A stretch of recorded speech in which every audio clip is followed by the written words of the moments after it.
Good evening and welcome to the Sandbelt triples final, women's triples final for the 25-26 calendar year. We are watching and the concluding stages have begun against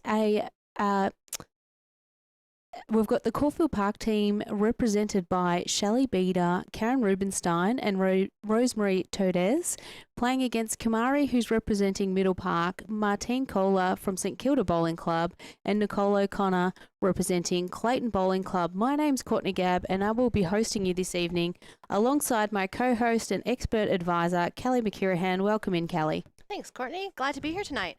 What a lovely night for lawn bowls. A great night to be under the dome.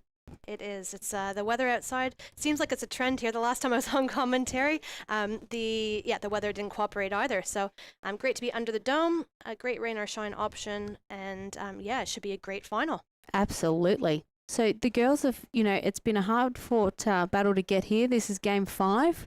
So certainly no sense of ease to get this far. So all the best for both teams out there playing. A lot of talent out on the green. So Rosemary Todez, who's skipping on behalf of Caulfield Park, has been in many a Sandbelt final over her time and won several pairs titles with Di Grossberg back in the day. Very, very dynamic duo, the two ladies. And the Caulfield Park girls have had a very, very big season. Shelley making her way into the indoors last year in her first 5 years of bowls, Karen representing the region, getting to the over 60s finals. So they're definitely a hard feat. But the other side, absolutely a huge caliber bowler there as well. Yeah, absolutely. Look, the Caulfield side obviously playing on their home deck. Plenty of experience with the girls too. And look, they seem to always be playing in everything. So look, hopefully a great game, lots of bowls in good areas, and hopefully it goes down to the wire. But I'd imagine that another experienced side with Nicole O'Connor, Martine Kohler, and Kamari Mangos. Look, they have heaps of experience as well with that side. So hopefully it'll be a great tussle. Well, Kamari alone's represented Sri Lanka in international stage now. Martine's won a couple of Sandbelt titles and represented the region on probably half a dozen occasions. And then Nicole, whether it be representing Yarra, representing now as a Sandbelter, we've claimed her and won a couple of Yarra titles over a time. So, yeah, I'm really excited to see the display that we get to watch tonight. Yeah, it should be great.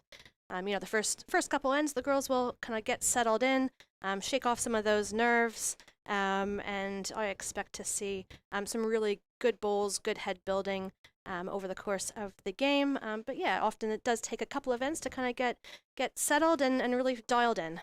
Absolutely.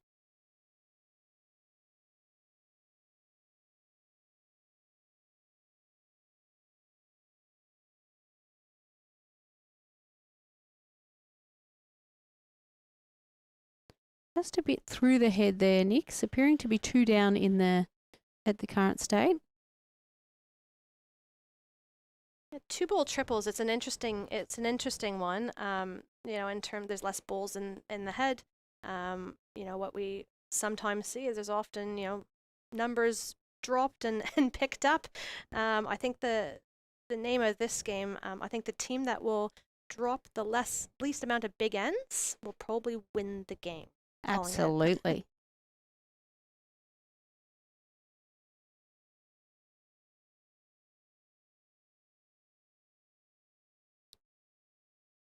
Just racked on that front one there.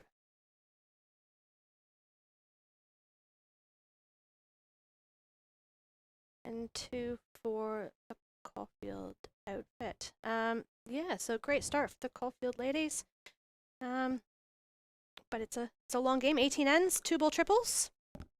Early doors. 3 to Team Caulfield. We missed. Oh, sorry. We missed one. No. That's where we get the updates with the live scoreboard. So the scoreboard you're seeing on the screen is actually a replica of the scoreboard the girls are using. So the score is always very punctual in getting changed throughout our stream here. For those of you who are joining us, we are hosting the women's triples final this evening live from Caulfield Park. If you're asking why we have a team representing Caulfield Park playing at their home turf, we schedule this well in advance. So it is the luck of the draw, literally. Anyone could have won this far. And, you know, yes, it is lucky to them, but that's the name of the game, and it can happen whether it's at this level, State Champions Week, you might have someone representing their own club. So Yeah, and it might happen, first round, earlier rounds as well. We have so many entries and so many clubs in this region that it's impossible to have a neutral venue. So, yeah, bit of a luck of the draw, but look, it is what it is. It's a great surface. It's all about good weight, good line, and although the Caulfield girls, yes, it's their home ground. I'd imagine that the other side will find it, groove themselves in, and groove in that weight and line, and it should be a really good tussle. yeah, absolutely.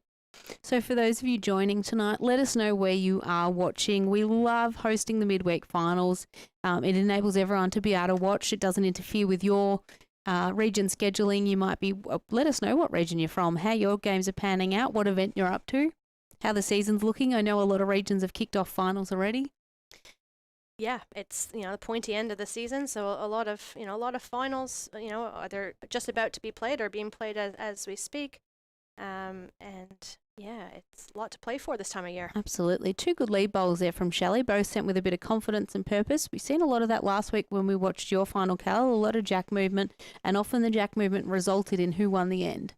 Yeah, look, it's a really, really nice surface. If you can find your line, pick your weight. Look, it's all about good speed on this. If you have good weight, the lines are quite kind. So, expect the jack to move lots just because that's what the surface offers. Yeah, absolutely. Great line there from Kamari. Still that little bit through, but nothing wrong with that. As we were just touching on, generally a lot of jack movement, so you're never going to be disappointed if your lead's behind. Yeah, and I think it's important, with jack movement that you're still missing in good areas, that we're not, playing big weight to slice the jack or move the jack, that it's, that kind of 2 feet, 3 feet past. If you happen to run into the jack, it's great. But yeah, building the head, especially in two ball triples, building the head's so important. It'll be really interesting to see how this game goes. With a faster surface. Yeah. Compared to potentially what we've had coming into this game. It is we played on grass leading into the 4 previous rounds leading into this. So it'll be definitely interesting to see who adapts the fastest and who can settle those nerves and really lock in. Really good second bowl shot there from Karen in regards to playing that second position, played confident through the head, got rid of Kamari's closest bowl, sort of really ensuring that they're holding a couple. Still obviously a lot of space to draw in. There's still plenty of room. I'd be surprised if the shot's been drawn yet. There you go, you're calling it early. Is that commentator's curse? Yeah.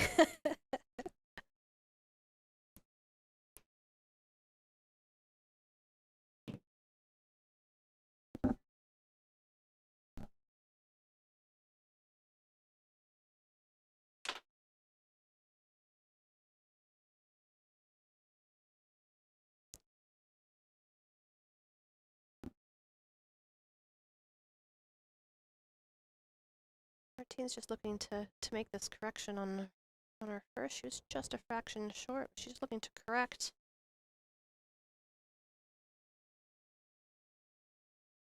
Could be. Quite sure by the body language there, but I think it's still in that reign of, yeah, it could be shot for now, but still a lot of room. 4 bowls to go. Yep. Yeah, it'll be interesting. Look, I've had the great opportunity to play on this TV rink last week. It'd be interesting to see, if the composite team of Martine and Kamari and Nicole maybe follow the hand that the Caulfield girls are trying to play. Home field advantage is It's a huge something, thing, isn't it? and you'd like to think that they have a pretty good idea of how this rink runs. So it'll be interesting to see whether or not they decide to follow suit, or whether or not they just go with what they're feeling in the moment. Oh, bit of good result there. Sliding off that front one. For Rosemary to sit shot on behalf of the Caulfield team. Could be 2 down now. apologies team. We're working in the background. We believe there could have been some music played, so apologies in advance. We're working to navigate our way through that. Playing that positive weight through, yet again, you're probably just still learning the green. Second real end of the game. 2 ends in a row she's sort of been down as a skipper, so naturally you don't want to be shy to the head. Yeah, it's definitely the case that you want to give your bull a chance there. She didn't want to be short at that, obviously. It's also a really good opportunity to, groove in and hone in on that draw weight too. She was a bit over there. Just looking for jack connection. She's probably just looking on the next one to drop a little bit of speed.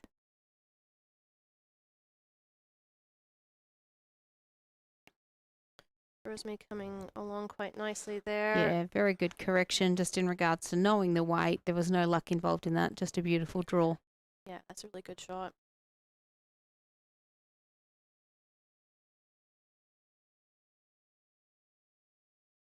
Looks like there's still room for Nicole. Looking probably just to back off on that speed just a fraction.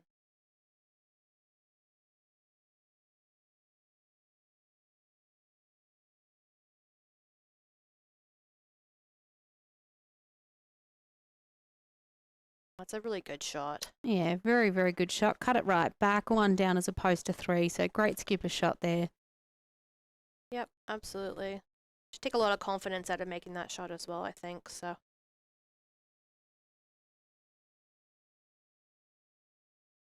I think the Caulfield girls will take a lot of confidence out of, a couple of pretty handy ends in a row and putting the pressure on their opposition as well.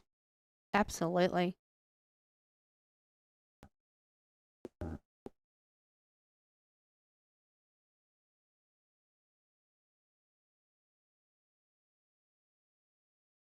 Before nothing after 2 ends. And for those of you who are joining, we are hosting the triples final, aren't we, Cal? Sure are. And representing the hybrid team is Nicole O'Connor. Skipping on behalf of Clayton, we have Martine Collar, who's playing middle on behalf of St Kilda Bowling Club, and we have Kamari Mangos, who is representing Middle Park Bowling Club. So great little hybrid team. The girls have all played together in region sides, region events. So it's great to see the team that they've put together. On behalf of Caulfield, we've got Rosemary Todez. We have Karen Rubenstein, who have recently seen represent the Sandbelt region up in Ballarat about a month or so ago. And we also have Shelley Beater. So Shelley's done really well in the indoors in the last 12 months as well. So newer bowler, still in her first 5 years, but she has really, really come out of the gates firing and really has that natural competitive edge. Chatting to Rosemary pre-game, Cal, it was great to see. We were talking about what draws us to the game. And I know I asked you guys that question. And she said her now draw, she goes, she's been playing for 21 and her draw now is to motivate the new bowlers. That's fantastic, in terms of mentoring and working with the newer ones coming up through the system. And what's so great to see from so many of the new players nowadays is how keen everybody is. Yes. And they just love the game, putting heaps of time into honing into their craft and getting better. And it's so great to see that, some of the more experienced ones are kind of taking some of the new ones under their wings. And it's great to see them, every event they go to, they seem to be getting better and better. So, it's fantastic. 2 beautiful shots there from Shelley. Had that line perfected and just made that perfect correction in regards to the weight with the second. Yeah, I always find when I'm playing personally that if I can find my line and you can really build that trust in the line, that it's easier for to correct my weight. So if I can find my line, I know my weight will get there eventually because weights feel, line is technique. So, so not a bad reply there by Kamari, just a fraction over. But yeah, finding line is so important. So it's good to see the girls starting to do that. The great Jim Yates, father of Darren and Judy, grandfather of Jordan Yates, always said, if you find your line and you roll up, your weight will come. Relax about the rest. There you go. I'm not the only one then. No, no. I just think that with, if you can find your line, it's actually one less thing that you have to worry about or stress over during the game, that you have that confidence. It's one less thing you have to think about.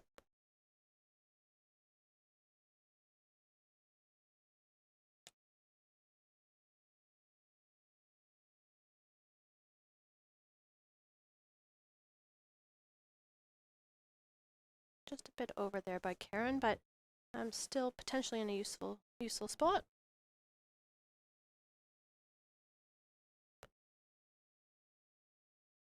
Martine's, just trying to get a really good second here, fatten up that target.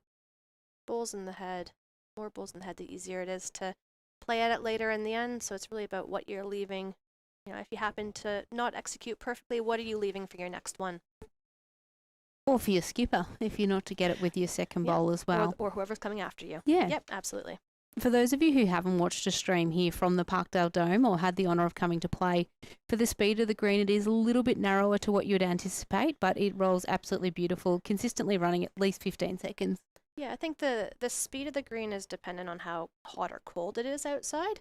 I know that when we played here last week, it was running quite quickly. I would have said it was probably 17, 18 seconds.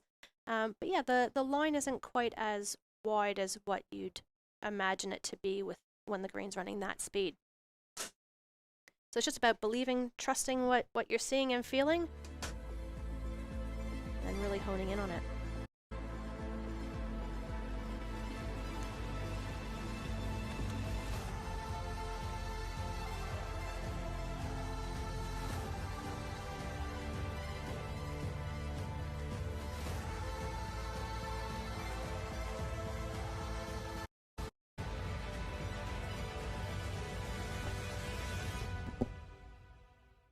So third end in a row, Nix is sort of crossing with her teammates, still having a good laugh and been very jovial, which is a great outlook to have as a skipper. Sort of 3 ends in a row that she's going down to the mat, down in the head. But, hopefully this can be her end, get the groove, get the mat back and start to see a little bit more even across the two teams.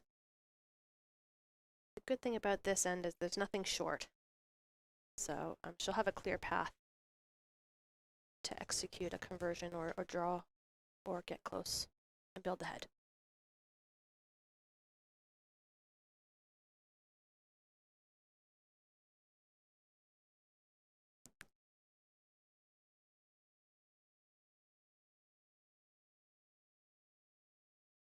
Yeah, good skipper's bowl there from Rosemary. Right in. Did create a little bit larger of a target. Yeah, it's kind of a good bad one, isn't it? It is, absolutely. It's behind, but it's still created that. Yeah, look, when, if I'm out on the green and my opposition does the hit, my eyes kind of light up. So yes, it's good because it's close to the jack, but it has actually increased the target and possibly made this conversion shot a little bit easier for Nicole. And Nixie's very good at those nice little runners. She can play she's an all-weight player, obviously, but loves to see that, get the twinkle in her eye, and she gets one, and you generally won't see her sort of missing from there. Just missed on that wide side here.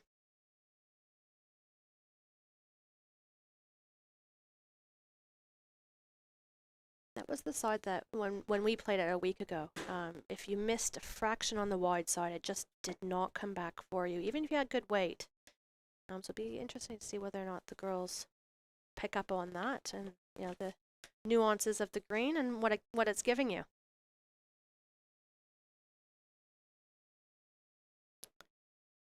Another good shot there. It really, it's going to make Nicole determined. Does she still keep that confident weight, use it as a guide, or is she just going to get a really good second and keep them in their game? You drop a 3 here, the 7 zip on the card, you can start to lose the visual confidence. I think whatever she plays, she just has to back herself. I would probably be playing quite aggressive at this, but if she backs herself on the draw and wants to get a bit of rhythm and cut back, it's an option. Very good shot there. Good. Confident third shot. Yep, 2 down. Which puts the Caulfield Park team being skipped by Rosemary Todez in a 6-zip lead after 3 ends.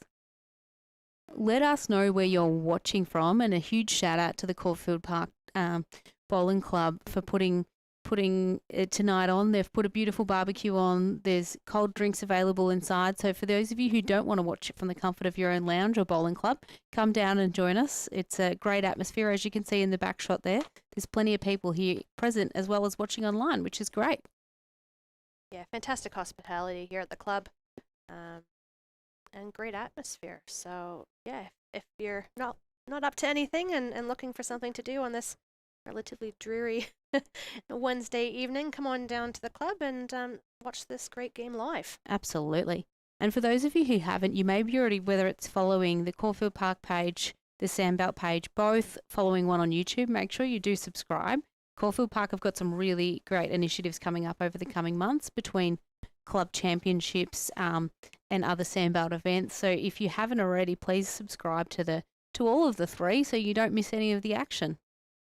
Yeah, we're so lucky with there's so much great content out there with so many live stream games, and in terms of learning and getting better at the game, strategy, seeing how others play the game, watching and learning is an amazing thing. We have so much content out there to improve our craft. And that's a great start by Kamari. Honed in, got her weight now, that confident weight sort of. And that's what we're sort of used to seeing her play. We've seen her go really good at region sides. She played fantastically last Sunday. So that was the expectations and it was always going to arrive. It was just a matter of when. Yeah, that'll give her a lot of confidence. It's still very, very much early doors, 18 game. So, the team of O'Connor, they're not going to worry and get into too much stress street at the minute. No, not at all. Just one end at a time, one ball at a time, really groove in. And it's amazing how first ball effectiveness and first ball pressure, how that can affect your opposition. So we just saw there, Kamari's put a really good one in, and Shelley has just kind of gone a little bit wayward on this end, whether that's caused by that first ball pressure or perceived pressure. But yeah, it's a much better start from Kamari. So we'll see how the rest of this end develops. But yeah, balls in the head, really, really important, two ball triples. And we have to commend Karen's style. She's gone from bowling naturally to bowling with an arm, and has she picked it up? 2022, she made the change, and we've seen her get to finals of region events, be picked again in the region side. So kudos to her for sticking with it, going full guns blazing and really, really getting to know her arm and the rhythm of it all. Yeah, no, she's going really, really well with the arm. Puts a lot of time into it. It did take a little while to really build that confidence in terms of that rhythm and that timing and whatnot. But she can be a bit robotic with that arm, and that's a very, very good reply. I saw a lot of that. We had our Sandbelt women's trial here, and I was witness to a lot of what she just did. Yes. In this end here, just very robotic and a lot of confidence. And it's all about good weight on this surface. So Martine's not far away. The visual of Martine's bowl appears to be a lot larger, but it is just a size 3. They're a very narrow bowl though, in compared to a lot of the other XGs and Taylors that you see with that natural curve. A couple of the girls are using arrows. Kamari's got her XGs out there. Shelley's with XGs as well.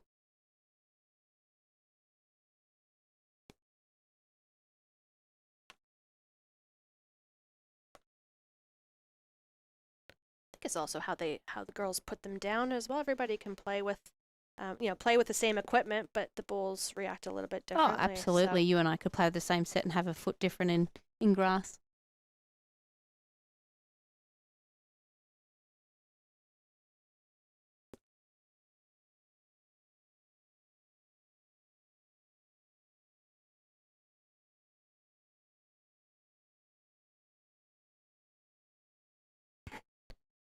Not far away again. They're choosing to play kind of that really tough weight. Yeah. And it'll be interesting to see if they do change the rhythm. I found with watching your game last week, watching several other games, having played Pennant, after about half a dozen ends, you sometimes see, and as we always say, we can offer our opinion. We're far from right because everyone reads the head completely differently, but you often see people start to committing to really firm weight in a draw. Yeah, I think you kind of take some of the guesswork out of it when you play a little bit firmer in terms of how much line are you going to have to take, how much is it going to bend, and you go a little bit quicker. You take that guesswork out of it, Now, granted, they only have the one ball in the head, so they're probably forced to play that kind of weight or just draw weight so that they can have another ball in the head. But yeah, that meter on, 2 meters on shot, it's a really hard shot, you know, on almost all surfaces. And especially when you're still navigating and finding that draw weight as it is. Yeah, if you're battling away trying to find good rhythm and whatnot, when you're constantly swapping and changing in terms of weight execution, it becomes really hard to get into a rhythm.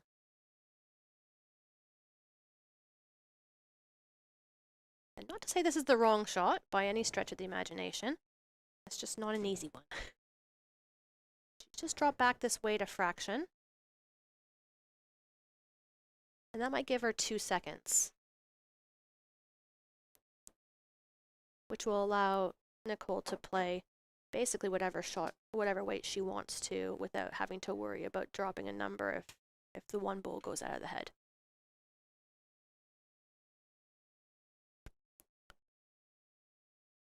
Rosemary's just looking to get another good one in there. Her line's really good. Dropping a little bit short there. So decision time for Nicole in terms of what weight she wants to play at this. I reckon she probably has 2 seconds, so correct on her last, which it looks like she's doing. So see what weight she has and whether or not it turns back for her. Looking at it. Good areas. And if it falls in, thumbs up. Thumbs up. Martine's giving the each way maybe. Mari's giving the big thumbs yeah. up, so she'll take a lot of confidence out of that, you know, regardless if she got the shot or not. It was a really well executed shot with really good weight, and she corrected really nicely on her last, basically picking the same line as she had on her first and just correcting that speed a little bit. And they're on the board. Great shot by Nicole O'Connor.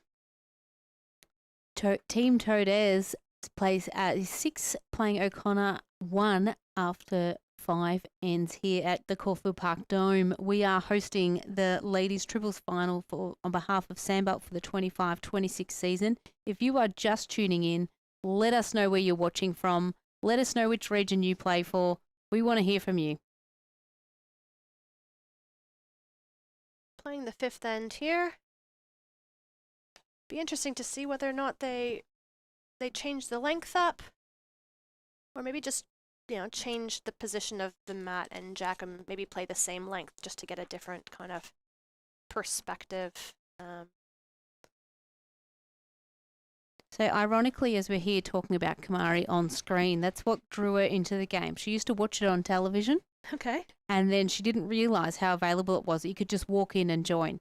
So she's seen it as an opportunity, went and joined up, and here she is now representing her country, representing her region, and playing off for a region title. So and has met her now husband through the bowls. I'm sure you're second to playing for a country, Sam, if you've tuned in. She did say it might be too late for the kids, so hello to Sam and the kids at home.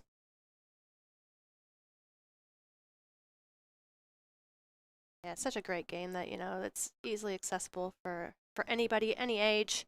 And it's a great, you know, I've met some of the best people playing this game.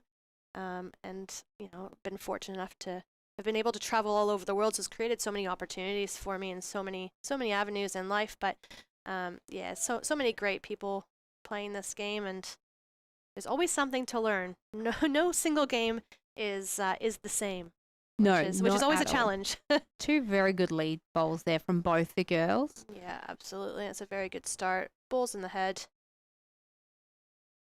Thank you for those commenting in, and we will get down to your comments shortly. For those of you mentioning players been in the way, we are absolutely working with our players, but please be a little bit lenient. It's the first half a dozen ends. They're playing a region final. It is their game as much as it's ours to televise, but we want to ensure we've had a quiet chat with them, and we will try and do our best to keep them off the line. But remember, we've all been there. We've all been in a final where the most important thing is, in our eyes at that time, is us playing our game. So let's be a little bit mindful of that. Yeah, not every game is live streamed either. So, you know, this, you know, being on live stream might be a relatively new thing for some of these players as well. So, you know, get into a force of habit in terms of where you stand from game to game, and all of a sudden now you have Absolutely. cameras. So it's just one more thing that they're made aware of, but force of habit. So. And sometimes you just get into that zone and you actually forget about all the cameras. So 100% you do, which is exactly how it should be. Fair lawn bowl coming down here from Martine. yeah, really, really good Really shot. good shot. Confident draw, got the jack and made one of it. But again, it's a good weight there. Good draw weight, gave her bowl a chance, and really good zones.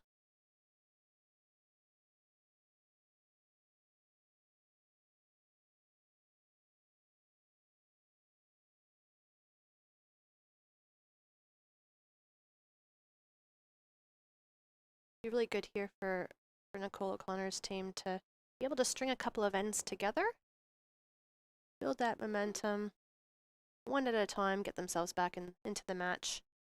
Like I said, 18 end, 2 bowl triples. It's a pretty long game, so patience is really important. That's a great shot by Karen. Trailing that jack away and putting the pressure back onto Martine.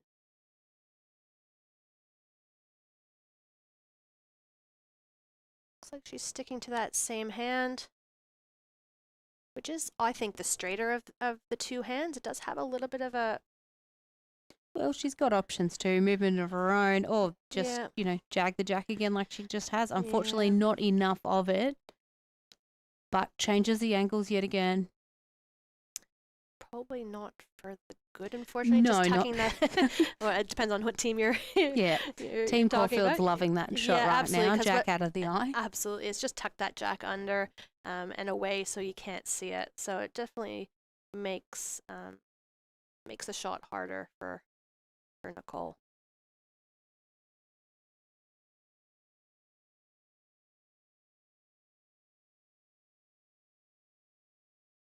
There are quite a few spectators here in behind the rink, and any kind of little movement, because they are going into that direction, can be a little bit off-putting for the person on the mat.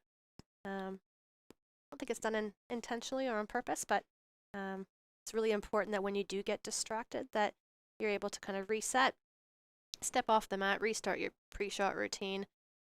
Never be rushed to play a bad bowl. So if something does distract you, whether it's movement behind the head or a noise or something that's off-putting and you're not quite ready to play it, reset and go again with your routine. Rosemary's given the big thumbs up there, so she's obviously called a protection bowl out of Karen. So, obviously watching how Nick's been playing to the head, they're lying a couple as it stands, but perhaps she's expecting Nick to trail that jack. Look, whether she's right or wrong, it's showing respect to her opponent, which I like to see in a game as well. Yeah, absolutely. I think Nicole's just looking to get a close one, get a good second. You draw shots a bonus. There is still quite a bit of room, and I quite liked this side of the rink when I played it last week. A little bit more bend to it, a little bit kinder turn, regardless of what weight you play.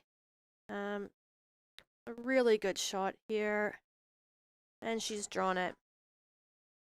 Very, very good draw lawn bowl there from Nicole O'Connor. And you can see her do that. As I said before, she has a large variety of shots. And when she gets her draw on, she is very hard to stop. So let's hope for an even game's sake that's the start of what tonight brings. Yeah, nothing's better than a good game where it's shot for shot. Every shot, it's changing up by good bowls and executing good shots. So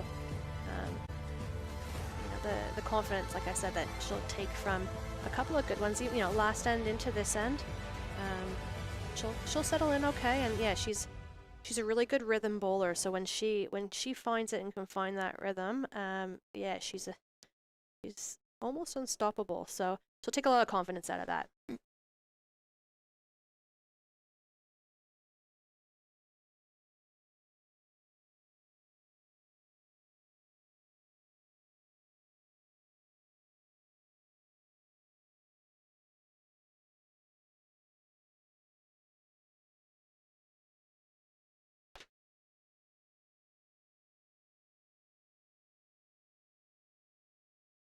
Great bowl there from Rosemary as well. Like, we're just seeing a lot of great shots happening.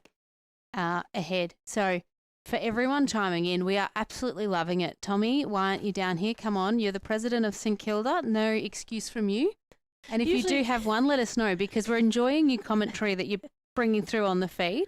So, Mr. Hunter Fisher, I'd expect to see your face live and in flesh this evening. Thank you for joining in, Nan. Nan is from up in Finley, Victoria, and is one of the best live stream watchers out there.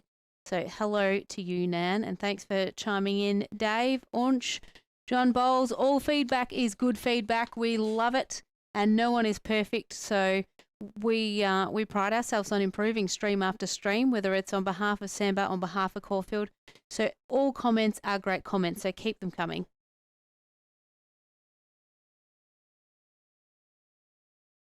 It's a bit of a free hit. These are the ones that you want to, take advantage of when you have a little bit of room. You have the opportunity to add to the count. Bit of a confident bowl, and might be a little bit of a grab a one and run. Yeah, you want to give your bull a chance.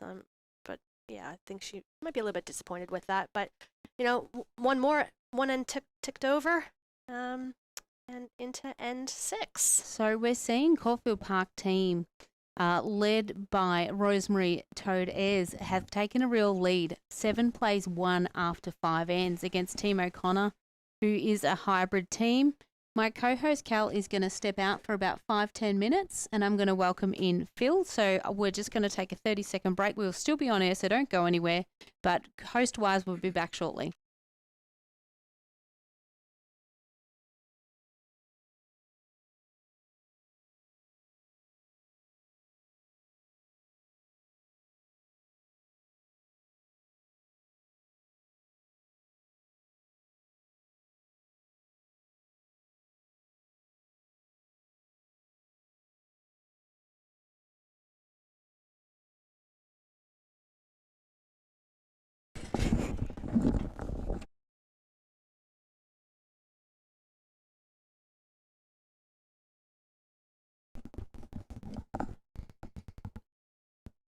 So I'm now joined by Phil Spitalnik. Apologies, Phil, in advance if I have butchered your surname, and what a wonderful surname that is. Thank you. Phil is the general manager here at Caulfield Park, and he's here to tell us a little bit about this amazing facility as we go over the next few ends of the ladies' triples. As you can see, the Caulfield Park girls have really punched out an early lead, 7-1 in favour of Rosemary Toad Ayres' team against Nicole O'Connor in a hybrid. Look, it's a great final to start. I don't think the score's quite justifying the game, but I don't think we've seen the best of the bowls just yet. No, thanks, Courtney, and welcome to the Park Dome, and you and Kelly doing an amazing job on commentary. It's great facilities and great bowls. What more can you say here at Caulfield Park Sports Club? The actual Park Dome itself is in its infancy. It's less than a year old, and we're very lucky and honoured to be hosting these sort of finals here at the club.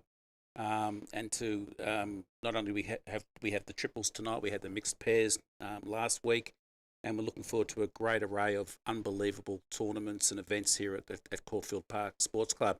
And as you said, Courtney, if you haven't been down here, you've got to get yourself down here to have a look at least the facilities. We'll let you on the green if you pay us $400. No, only kidding. We'll get you on the green. You should experience it firsthand playing on the blue. And that's something we're all used to green, so that's something that you should come down and have a roll up here during the week. We're open 7 days a week from 9 a.m. to 10 p.m. Fantastic. So full availability. Before we go any further into what is available outside of bowls amongst the facilities, we're just going to comment on a couple of great opening bowls there. So Shelley put 2 down with great confidence, missing in great areas right in the game. Kamari's corrected perfectly with her second bowl, so hopefully for the Caulfield team, Karen can adjust the head accordingly. We were just commenting before, Karen's only been using the arm since 2022, and what a wonderful job she's done. She's really honed in on it. We've seen those expertise come to fruition at the region side. We've seen her play in the over 60s ladies final and literally held game into the last bowl, so went down to the absolute wire. So kudos to her for picking that up as quickly as she has. Yeah. And the blue surface, if you haven't been on, I think is a real benefit. I think especially for this twilight period of the day, Yep. it adds an absolute brightness to the game. You can see the jack a lot clearer. You can see the bowls a lot clearer. I think, and not only does it team with the theme of the Caulfield Park shirt and bannering, I think it's a great get. So I think for those who are looking to invest in a dome and for an indoor surface, definitely come down and have a chat to Phil and the crew in regards to colour options rather than just going for what's out, what we know. Yeah, absolutely, Courtney. It's surreal when you first play on it. When after playing on green for most of a lovely bowl here. Great shot there from Karen What a Rubenstein, beauty, making yeah. it one for Team Caulfield, stealing it away from Kamari's lead bowl. Correct. And when you play on the blue for the first time, it feels so surreal. You actually question yourself: are we actually playing bowls, lawn bowls as we know it, or are we playing another sort of level of game that feels surreal? So until you experience it and appreciate it, it's really something to behold. And look, just a quick word about some of our major sponsors. while we're waiting for the next bowl. we're not here without sponsorship, are we? No, We don't no. literally have a roof over our head. No, So and I'll best be we out of the mention job them. if I don't mention it. So look, of course, one of our major sponsors, and of course the people that built the dome, of course, is Greenline. Yes, yep. For those who don't know who Greenline is, but most of the bowls community do, and they've done a lot of great work around the traps with other bowls, domes, and so on. They design, engineer, and build commercial grade shade structures. That's their real premise. And of course, the wonderful Park Dome was built only, can you believe, Gabby, within 8 months. Yeah, that's incredible. And I think we do need to consider that, like, for the clubs, whether they're getting grants, whether they're a club that might be financial through other extracurricular activities, whether it be pokies, and not that I'm trying to promote any form of gambling, No, that's not here. but yes. for the clubs that do have them, everyone's got different financial setups. It just shows you can make a decision now and potentially have it before the start of next season. It's incredible. Well, that's it. I mean, I remember we turned over the first bit of turf in December of 24. Yes, yep. And we were done by about August, so just in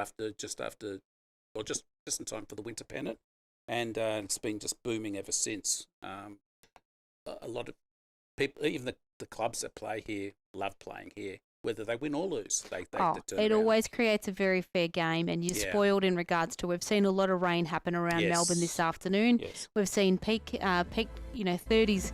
High ends of the 30s earlier in the day, where we're dropped down to low 20s, but everyone's still warm, comfortable, enjoying whether it's a cold beverage, the barbecue that you guys have put on. Yep. Inside and outside, I think the facilities that Greenline have provided you is second to none. And with this live stream that you guys have set up and invested in, it's truly a world-class facility. Well, we're happy to showcase it. We want to showcase it. We're glad everybody's tuning in today and putting forward their comments about how good the telecast is. And, of course, the level of bowls dictates that too. So you're seeing that. It's pretty hard to bowl a bad bowl, but everybody can and will. Absolutely. But the beauty of this is if you are a competent bowler, you'll get the line and length very quickly. Nicole having a little bit of sorry to interrupt you there. Yeah. No, she's had So to, yeah. Nicole's had a bit of a go here. Oh, she's done well to make it. She's done very well. She had the back bowl, so unfortunately for Nicole, that was the 5th end in a row where she's switching with her front end to be down. She's getting that weight. She's played a bomb the last end. Rosemary obviously converted. But I mentioned earlier, when you get her on those little up shots, she's very hard. She like all of us, we're confident bowlers. She drew in a beautiful shot last end. She's played that positive up shot there. I think, you've got to play triples with, as much as you don't want to play where you're dropping 5s and 4s, but you have to play with, yes, you got 18 ends, but with 6 bowls, you can't afford to be dropping numbers when you're 7-1 down. No, you got to back yourself in. You got to back. You've bowled the bowl before somewhere at some time. It's only a matter of just going in and saying, look, I've got to just try and make the shot or decrease the load against us to keep us in the game. Real opportunity for the O'Connor team to get a number here. Easy draws, sometimes easier said than done. Often the easiest draws are the hardest in a game like this when you have been under pressure. True. It's got a good line.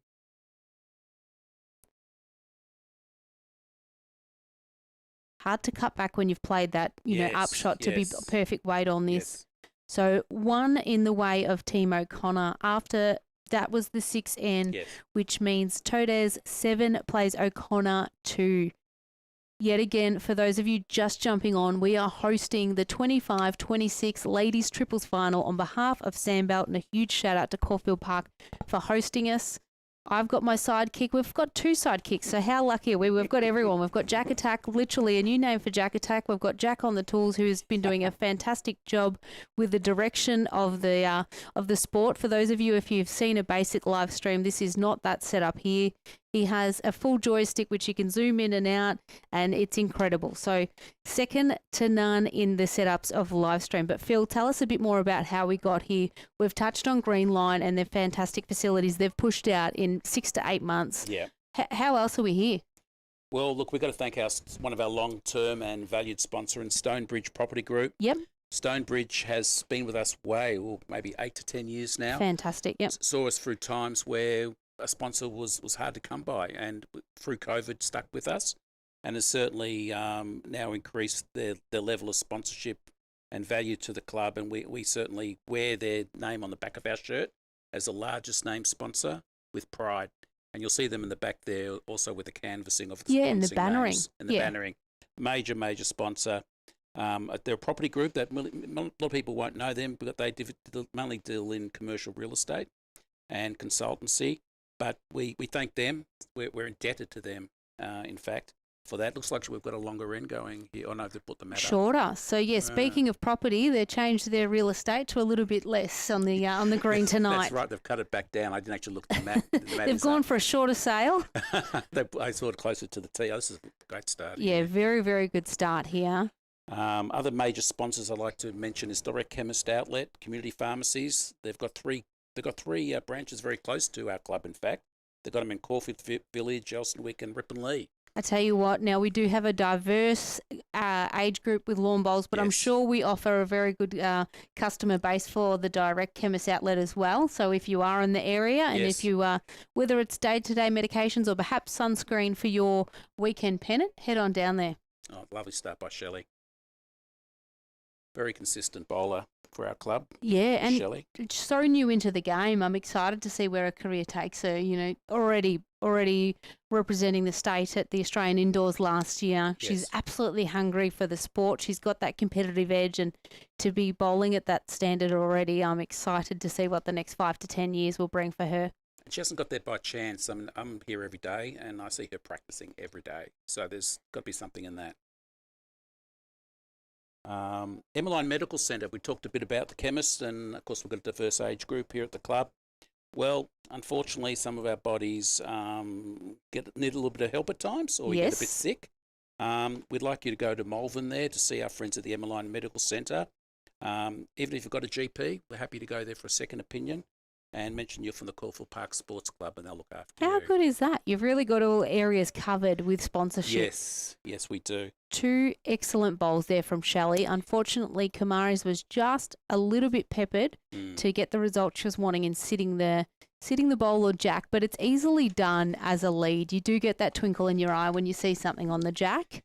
And on a surface like this, you have to be precise if you're going to play that sort of shot. Yeah, you got to hold your adrenaline and your nerves down just to play.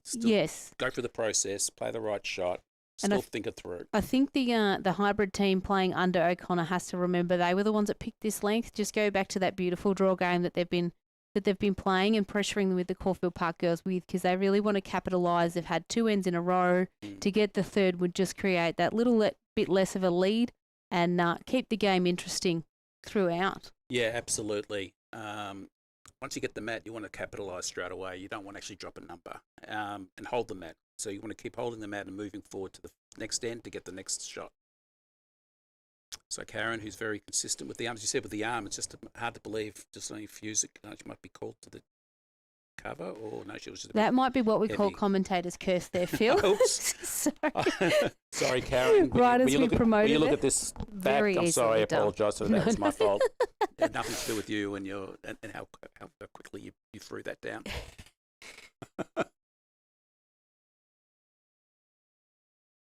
That's what Martine can do. I think she's right. She looks on the money here. Yeah. Regardless of the shot or not, it creates that nice, like it's a head that Nicole can now play confidence into. She's not 3 down on the mat. No. 1 down with 1 to roll into the head. It gives her options. It's not that stressful sort of shot after after a big change in length as well. Correct. It gets them into the game on this end. See if Karen can make the adjustment.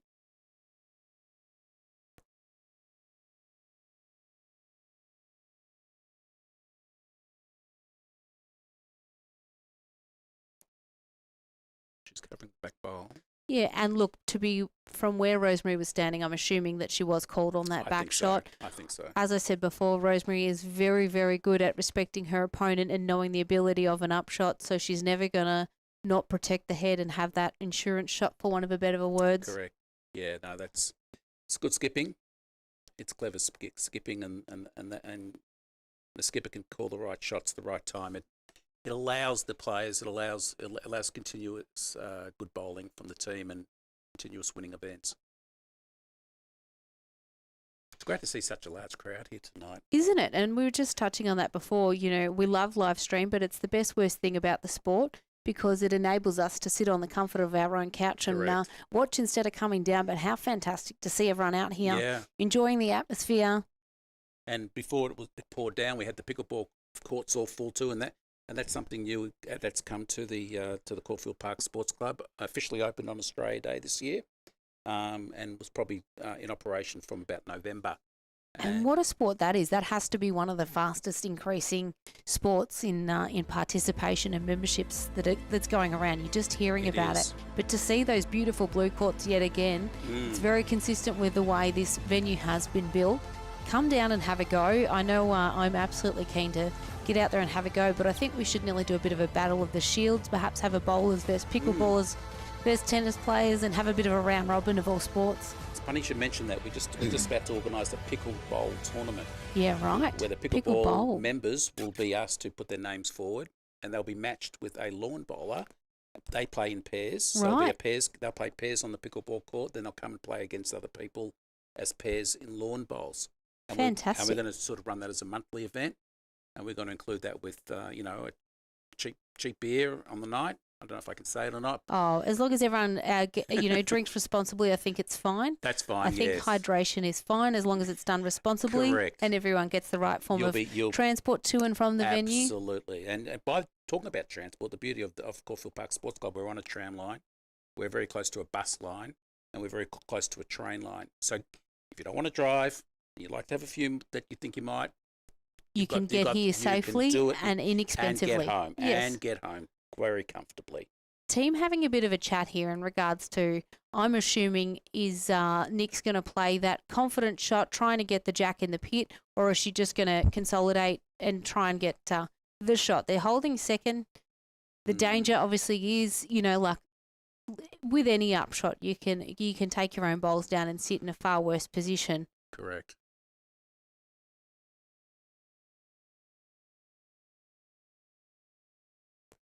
Just played that on a touch wide, and as I mentioned earlier, on this green, for its beautiful pace, it is narrower than what we've seen a lot of indoors run, but it is true. So any form of weight, you generally have to play it, but particularly narrow.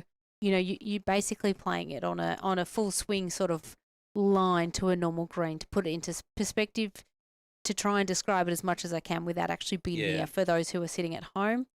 This is I was going to say a fairly dangerous hand to play for Rosemary, but I don't think it caused any. A bowl higher, she was potentially making a 2 out of it. Yes. One more to Caulfield Park.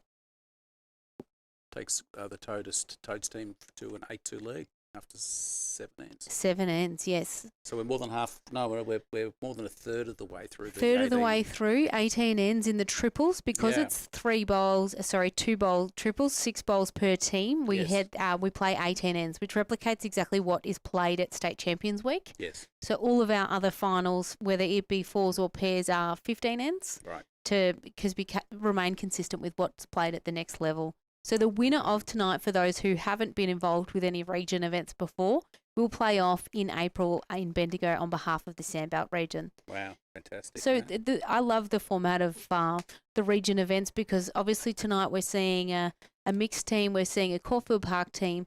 When you get up to Bendigo, you become Sandbelt. So yes, you can still wear your club shirts, you can opt to wear this region shirt, but you become one team and one family representing together. it's really nice to be there barracking for the people you often play against. Yes. It puts it all into a new perspective. It's wonderful. It does.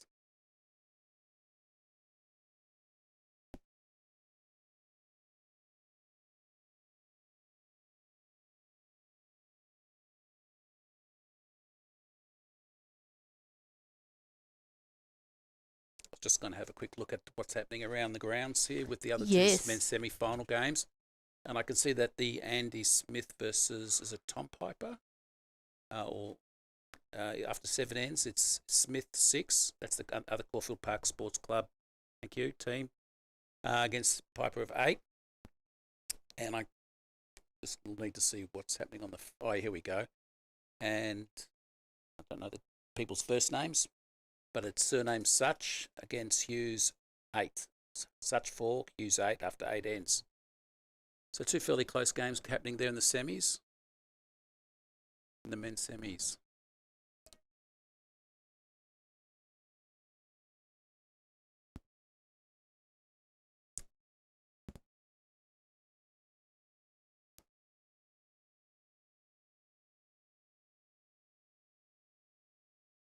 Okay, Shelley started the first bowl with a good close one now.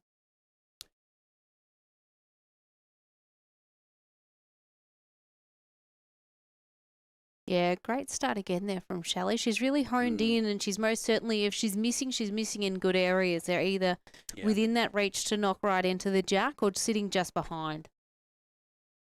Yep.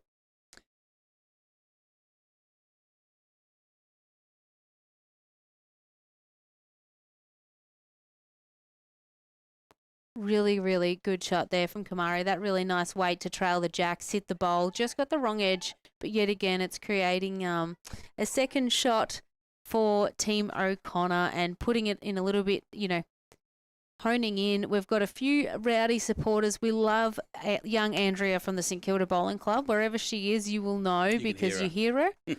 She can do operatic tones. We may hear that. So if you hear some operatic tones come through the stream, it is Andrea, who's kindly joined us live this evening.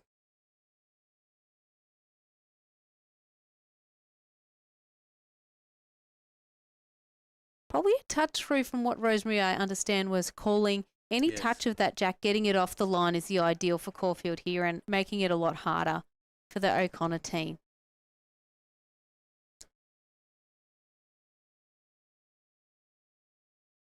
Team's got a lovely line in here.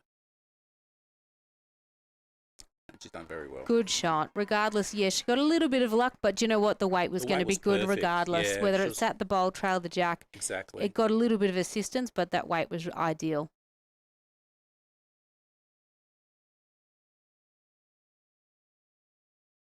So are they calling in, everybody? Everybody calling into Caulfield Park Sports Club with comments, letting us know where they're watching from tonight? Yeah.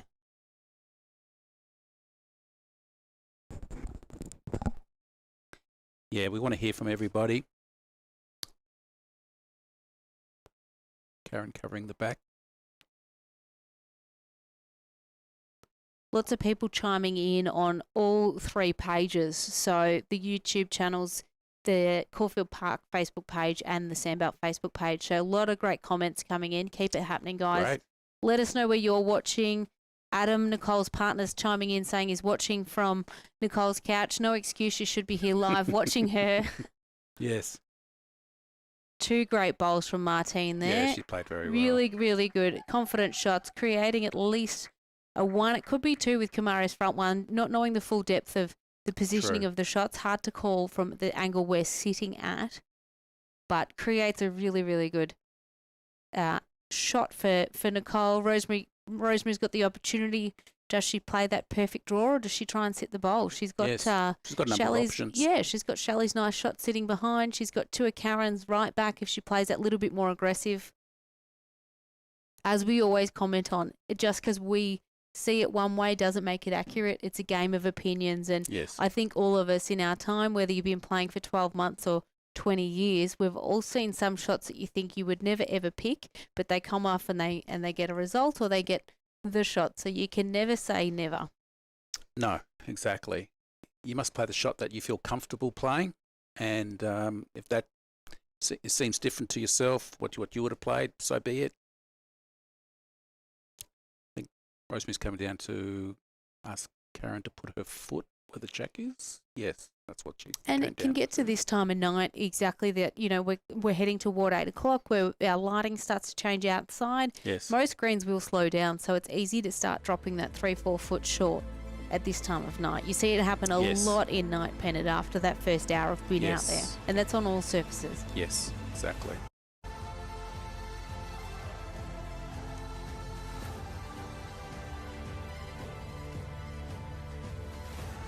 She's played a good line. Oh, just I like it. Good bowl.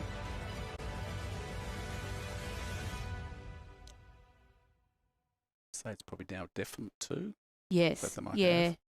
2, maybe 3 with Kamari's in the front there. Yeah, it's hard to judge the front. It's great to see. So both Kamari and Nicole are wearing their Bowls for Your Life T-shirts that were made for the mental health round a couple of weeks back. Fantastic cause to support. So if you haven't already, jump on their Facebook page too and give it a like and follow. A great network of people who get to share their thoughts, feelings, and they run some great events throughout the year as well.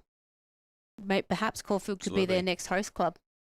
Yes, we'll be happy. That could be a good collaboration. Thank you for that. We'll look into that.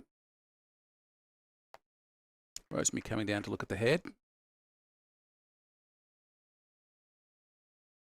This is where Rosemary's in the position. Dropping a 1 is sort of okay. 2's okay even at this stage. She doesn't really want to be dropping a 3. It gives them a really, really good look into being back in reach, and you can start to think it's the next end we get back even instead of thinking, you know, calculating how many shots, how many ends. That's correct.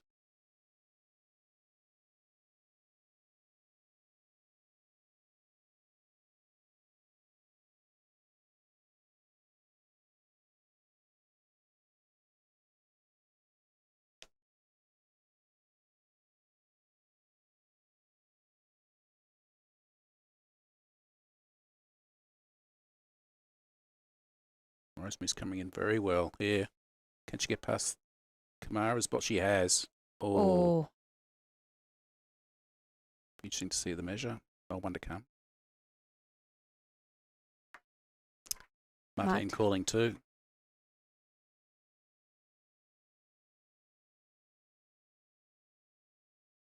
Just that perfect draw, an opportunity to throw it out wide, let it do its thing. There's no need to be narrow here. Matching Martine's wing bowl is all you need here from Nicole. That's correct. He's given the right line. Oh, just through by the looks, but a mighty, mighty effort if she is not counting. I think had that bowler fallen over, she would have certainly been in for a measure. 2 plus a measure.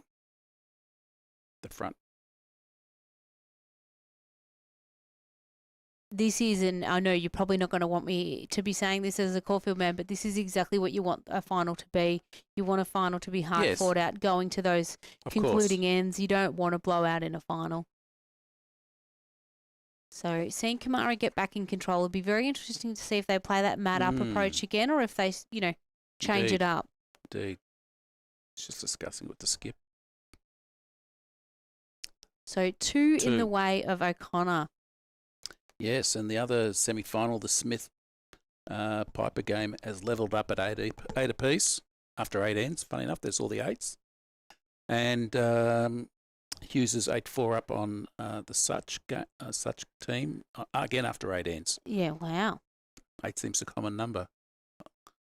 Some very strong teams out there tonight in both semis, and I think the one thing I love most about region events is it enables anyone, whether you're a grassroots bowler, a state level bowler, an international champion like Kelly, who was on the mic with me before. It gives all of us the same go in the same event. Yeah. You don't have to be qualifying through to an event or selected for an event. I think these opportunities are something that a lot of people don't understand, and they should never take for granted. You got to get out there. You've got to enter yourself, because you've got to be in it to win it. Absolutely, and we encourage, certainly here at our club, all our bowlers, whether they be novice or experienced bowlers, to go into as many tournaments as possible.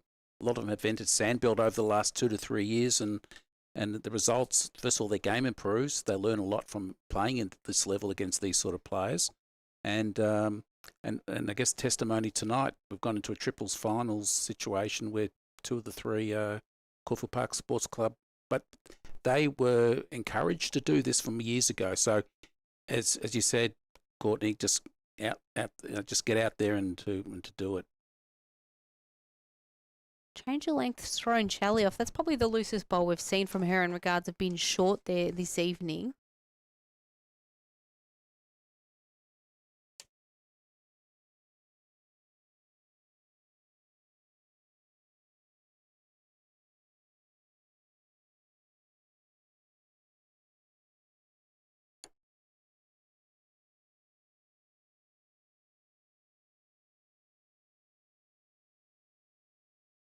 Two in the game bowls there from Kamari. One just a bit tad shy, one just a tad through, but nothing, every end we've seen, whether it be jack movement, bowl movement, sorry, both are right in the game. Yeah. Here's the correction from Shelley.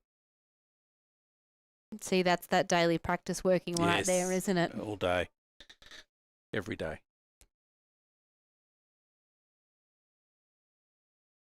So 4 shots in it as we are playing our 9th end. Let us know who you're barracking for, where you're watching, tune in, or if you're just enjoying a game because it is available to watch on a Wednesday night. Let us know where you're watching from, who you're barracking, or predictions from here.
This co-host chair is certainly rotating tonight.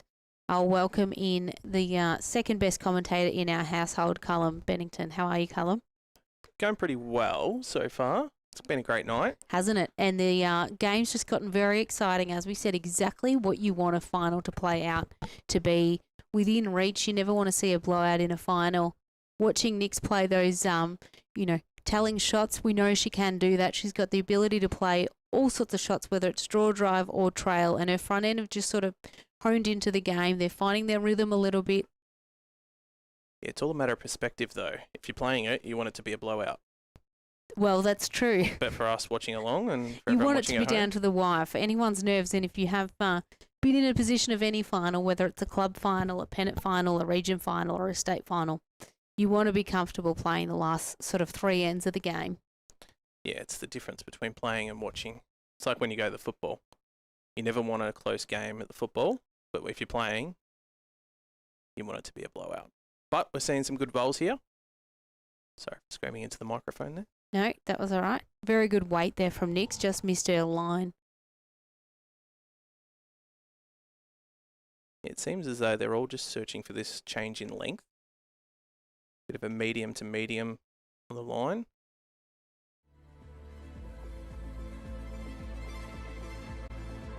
It's very nice conditions out there before. I was going around taking some videos, and even though it's been a bit cool and rainy outside, it's quite pleasant out there.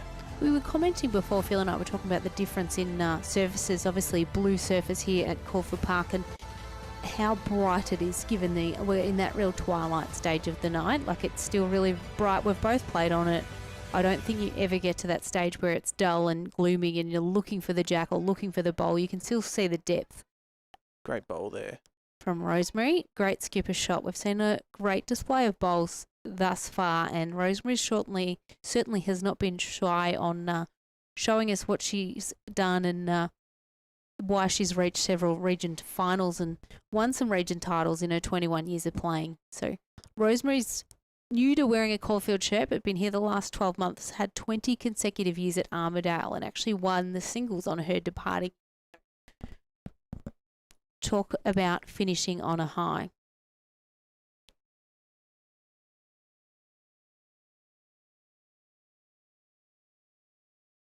That nice confident weight there from Nix, but it's very, very tricky to get that perfect precision sort of trail weight. Sometimes you are better off to have a firmer go on this surface, but as we said, our opinion isn't always accurate. You just have to go what you're feeling confident in playing as well.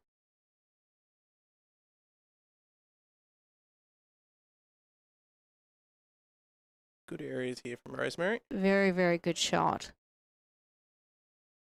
It's a good pick up there on the change of length, considering they didn't set that length. So one thing they've done twice, and I think the O'Connor team have to be wary of, given the girls have that local knowledge, that if you are to change the length, you've really got to be sort of jumping on it first, which by all stretch of the measure, Kamari absolutely did, but Shelley sort of got one closer out of the lead bowls. So Team Todes on behalf of Caulfield Park is 11, leading the hybrid team, skipped and led by Nicole O'Connor, 4. Hybrid team. Yeah. Going with hybrid. Hybrid, Nice. adding a new name to bowls. Always love the different words you come up with, Courts. Yeah, well, I could create a whole dictionary of wrong. I reckon I could write a book about it, but I said in our wedding vows that I wouldn't do that, so everyone just gets to experience it on live stream. Yeah, there's no coming back from that, is there? No. Yeah, you mentioned before about the lighting here. It's probably one of the best venues I've been at in terms of the lights. And from what I'm told, they can actually vary the lighting, similar to what you see at the MCG and the Gabba and so forth, where they can actually turn it up or dull it down a little bit. But yeah, you definitely don't get that twilight feeling when you're in here. But you get that nice little sense of breeze coming through it, but it doesn't seem to affect the bowls, which is fantastic. Perfect start there from Shelley, just a touch short, but she's really nailing her line.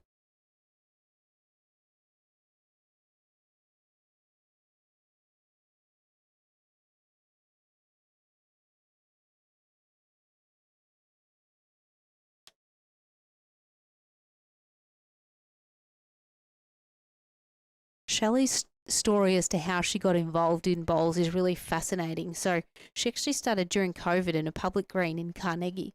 So that was what got her into the game and, you know, has won the novice title in her first season of playing and then made it through to the, she was the runner-up of the Victorian Indoor Championship last year and then got to go on to represent Victoria in Tweed Heads at the indoors. So how awesome is that for someone who started during COVID to do what she's done?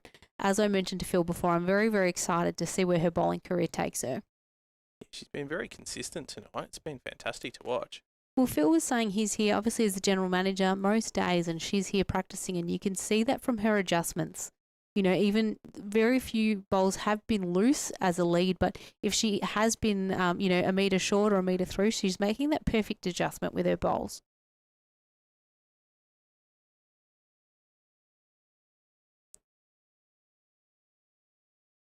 Just a touch over-corrected there from Kamari. That perfect line again. She's really found her line as well.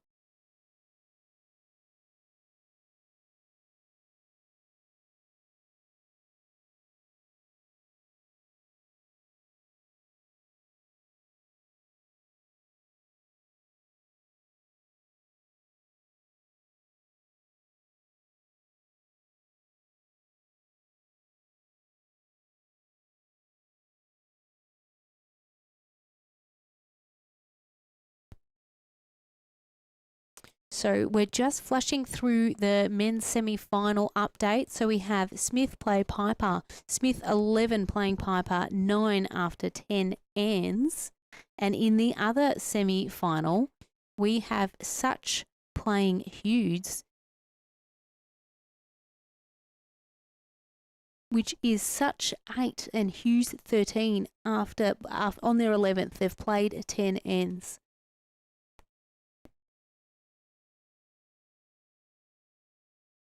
setting up for what could be a very good final next week with the winners of those playing next Wednesday night.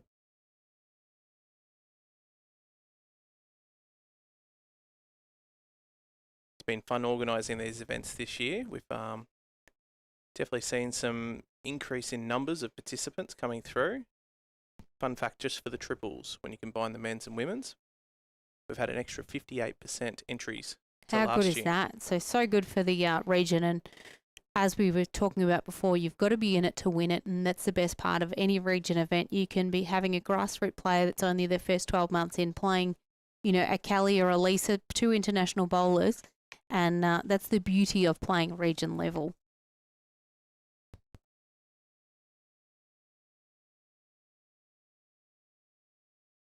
Yeah, we love everyone just getting up and about it, enjoying their games.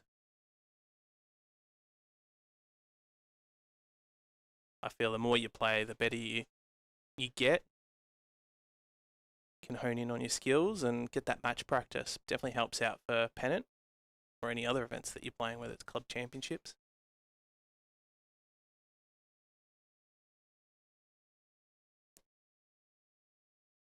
Unfortunately, we've seen quite a bit of consistency when changing heads. That Nick's been down, and it, you know, she's probably had 2 or 3 heads where she's held the shot on crossover, but she has been under. She's been very jovial and keeping her team laughing and upbeat, but she has been under a fair whack of pressure for the first 10 ends. Unfortunately, for the O'Connor team.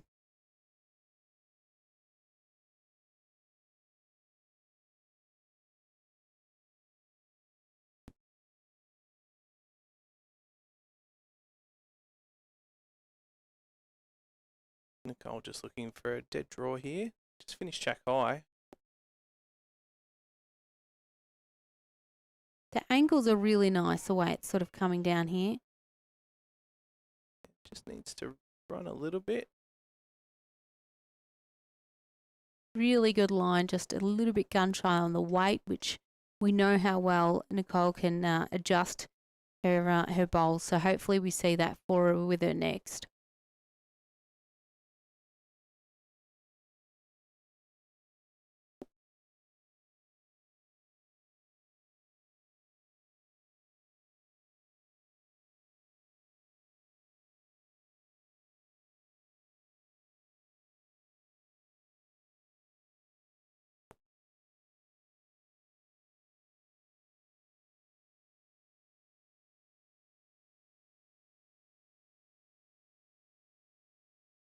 Martine just calling Nick still on that nice draw shot. Rosemary's just played a little bit more of a position shot, trying to break their back bowls up.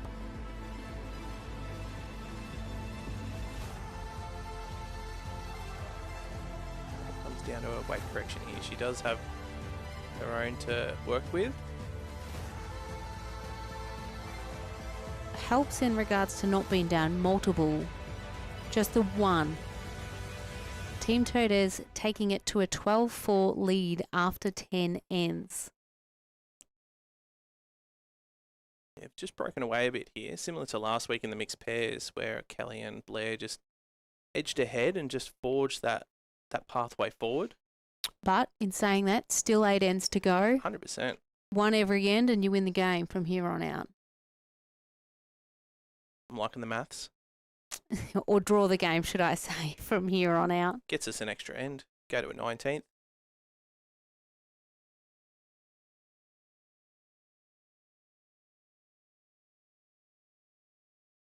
A huge shout out to everyone who's made the effort to come out here tonight. Obviously, having a Caulfield Park team play under their own roof has attracted a large crowd. But when you've got a hybrid team of Middle Park, St Kilda and Clayton, all 3 of those clubs always attract a big crowd. So great effort from everyone coming out, albeit the fact that it is a bit dreary outside. Everyone's made the effort. They've come down. We're hearing the supporters get involved nice and loudly, and that's what it's all about. Yeah, it's definitely a fair contingent in the men's triples as well out there for a few Chadston people, locals down the road to pop down, but definitely plenty of Clayton, plenty of Caulfield Park, Middle Park and St Kilda. Lovely starter again there from Shelley. It's very nice to watch. I'm quite enjoying this. It's easy to play when you're not playing, isn't it? Oh, you never call a bad shot.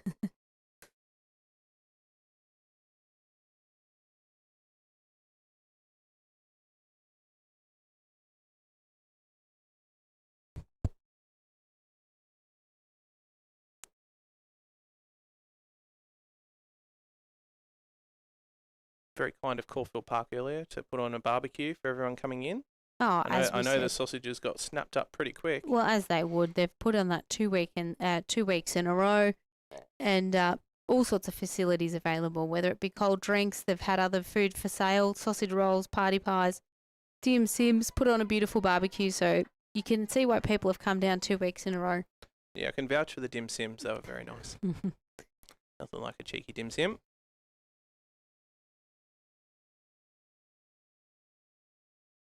Bit of a pop quiz for everyone outside, or a little vox pop.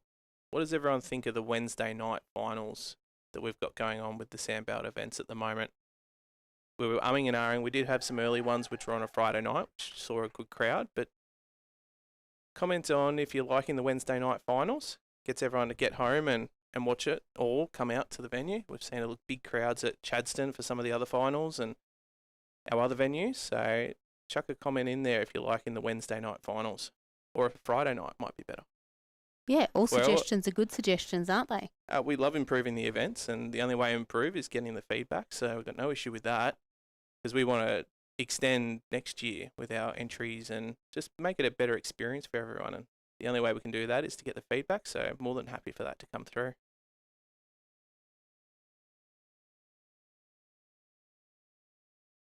Good areas there from Karen. Team Caulfield definitely holding 2 and a look. Needing one of those big bowls from Martine, which she is renowned for doing, playing a pressure bowl.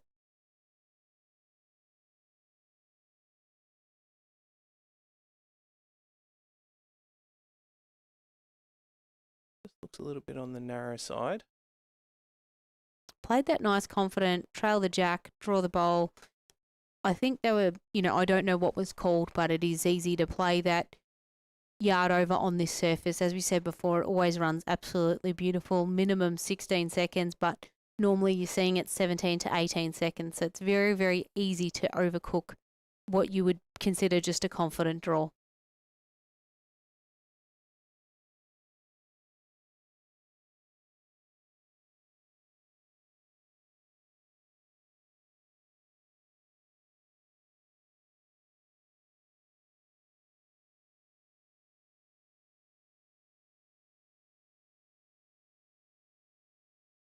Karen just pushing it out a little bit wide.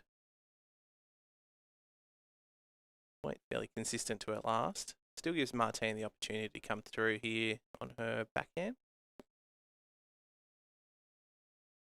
She has kicked it out wider than what the grass gods do for this one.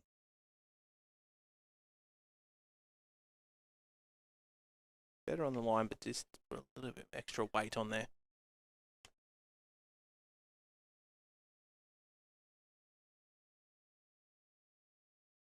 Martine bowls with a Drake's Pride conquest, and they do, as a rule, having played against and with her several times, run quite tight compared to some of the other girls' bowls. So it would be easy. It would be more challenging for her, whereas Kamari and Shelley have sort of each other's lines to be following, both using the Henselite XGs.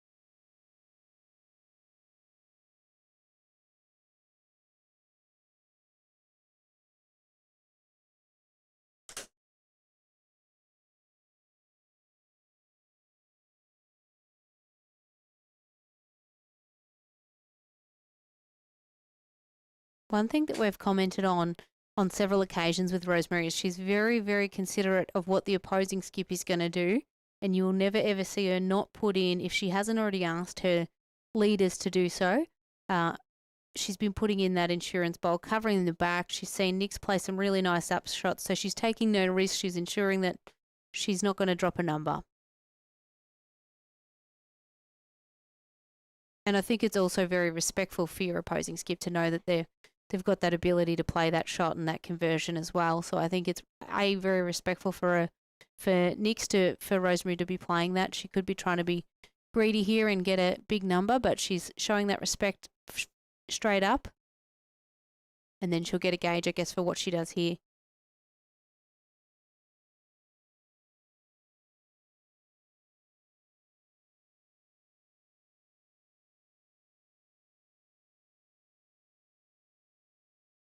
Got that back one now, so I'd say she'll be just trying to draw in the head again.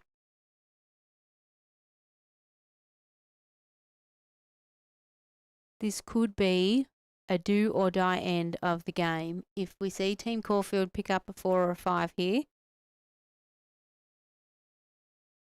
very near sitting that bowl.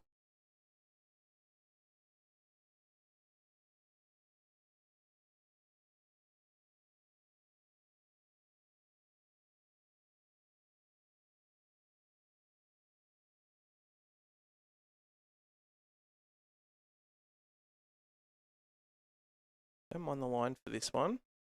Just comes down to the weight.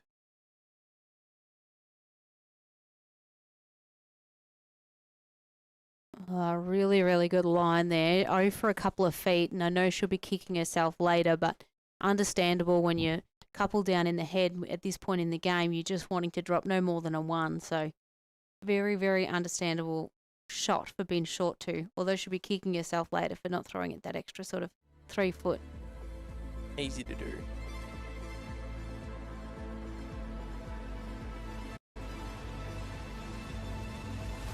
So while they measure that one, I'll give a bit of a men's semi-final update at the moment. So the first rink, Smith versus Piper. We've got Smith on 11 and Piper on 10 after 11 ends. And then Such, which has got the Simmons father-son duo in there as well, is on 8 against Benny Hughes from Melbourne on 16 after 12 ends. So Mr. Hughes and co with Zeno and Zitters just stretching ahead a bit there. Just put the foot down a little bit with 6 ends to go. I got through all of that before they finished measuring. This could be the first umpire call of the night. You just don't know. For the women's game. Well, that's exactly right. 2. Our lovely volunteer from Moorabbin, Tess Forser, who's umpiring today. She got called out on the first end of one of the men's triples games. Oh, so there you go. At least she got a call straight up. I know told her unlikely to get called out. Perhaps I. You jinxed it straight up. 2 to Team Toadairs, so puts them 14-4 ahead. Team O'Connor has to pull something out of the bag here. They've played 11 ends. We've got, onto the 12th end. So we're getting to that final third of the match. It is an 18-end game for those who are quizzing that at home. We play a line with all of the rules and regulations of the State Champions Week. So we keep it consistent for all of our players. So few ends to go. Would love to see the girls fight back here just to make it a good final for all of us watching. Understand for the Caulfield girls who are playing, they're probably feeling very confident and comfortable in the position they're in. But no final should be a blowout. I'd love to see them get a couple of ends in a row and get back within that sort of half a dozen shots.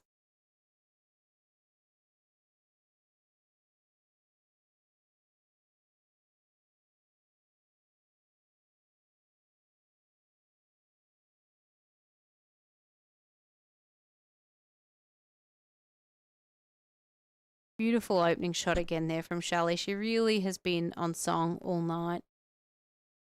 Yeah, I'm hoping a lead on Saturday can do that too. No guarantee. A good lead, and it's the same in triples. It is a leader's game, and the seconds and thirds in triples decide how much you win by, but and it's a true testament to the way Shelley's been bowling.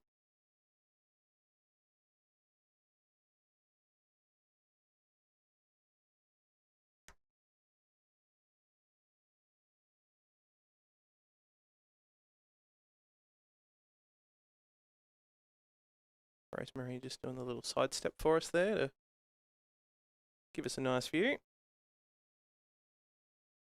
It is so hard when you're out there. It's only natural to forget that the camera's there, and they have full right to be in the space of wanting to know and being the first set of eyes to see those bowls and what's happening. I can understand the frustration for anyone at home if we have had players in the way, but we've all been there. We've all been in a final. You're not worrying about the camera. You're worrying about that bowl that's coming down, and you're worrying about calling that right shot. So take a moment to put yourself in their shoes. You know, they are playing for a region title here, so it's not just a muck around turkey triples on a Wednesday. I mean, there's no turkey prize tonight. No, there's not. Cold hard cash tonight. Exactly. And an entry into the State Champions Week. Pretty good prize, I'd say. Absolutely. So Sandbelt, opposed to doing medals, do it a little bit differently. They offer a cash prize to both the winners and the runners-up. Naturally, the winners get more cash, but that goes toward their trip to Bendigo. Yeah, which is, I think, a great initiative because you want to go up there, you want to share the week with your other Sandbelt teammates, as I touched on with Phil before. Although whether you're representing, you know, Nick's representing Clayton with the hybrid team or Rosemary representing Caulfield, you end up, you become a team for Sandbelt, which is so nice. You start barracking for the girls and the guys that you play against instead of playing with. So it's a wonderful week, State Champions Week.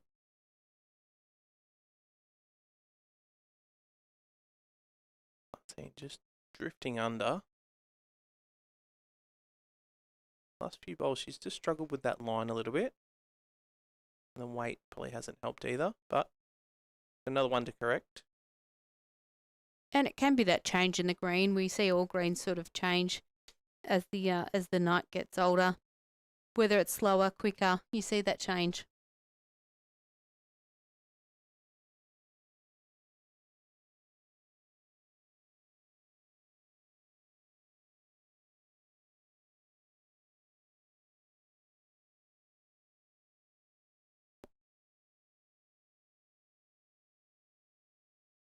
Nice bowl there from Karen, just a couple of feet short, but definitely in Yeah. that right area. Now, for those that aren't aware, I am colourblind, so I'm assuming they're holding 3 at the They maybe are. 4. That's a very good guess. At least 3, could be 4, depending on how the depth of Kamari's behind in comparison to the short bowl. I'm backing they're holding 4. What would you be playing here, Courts? If I'm Martine, I personally wouldn't be shy to the head. I know it's one you probably need second shot, but yeah, I'd be playing that backhand, confident overdraw, hoping to move the jack out into the open, to be honest, or land the bowls.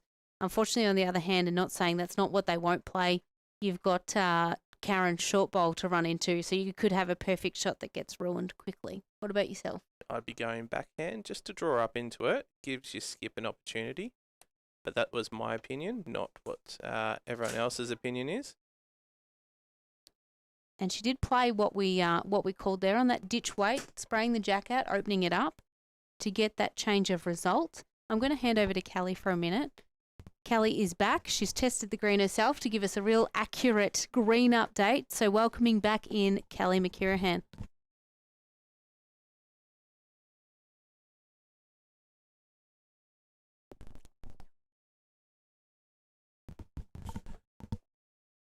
Welcome back, Kel.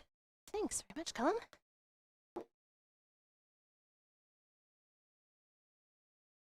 How was the green out there? Beautiful. Look, it's a really nice pace. Very quite similar to what it was last week. It's quite cool out there, so from all reports from who I've been talking to and whatnot, it tends to run faster when it's colder, which isn't always the case.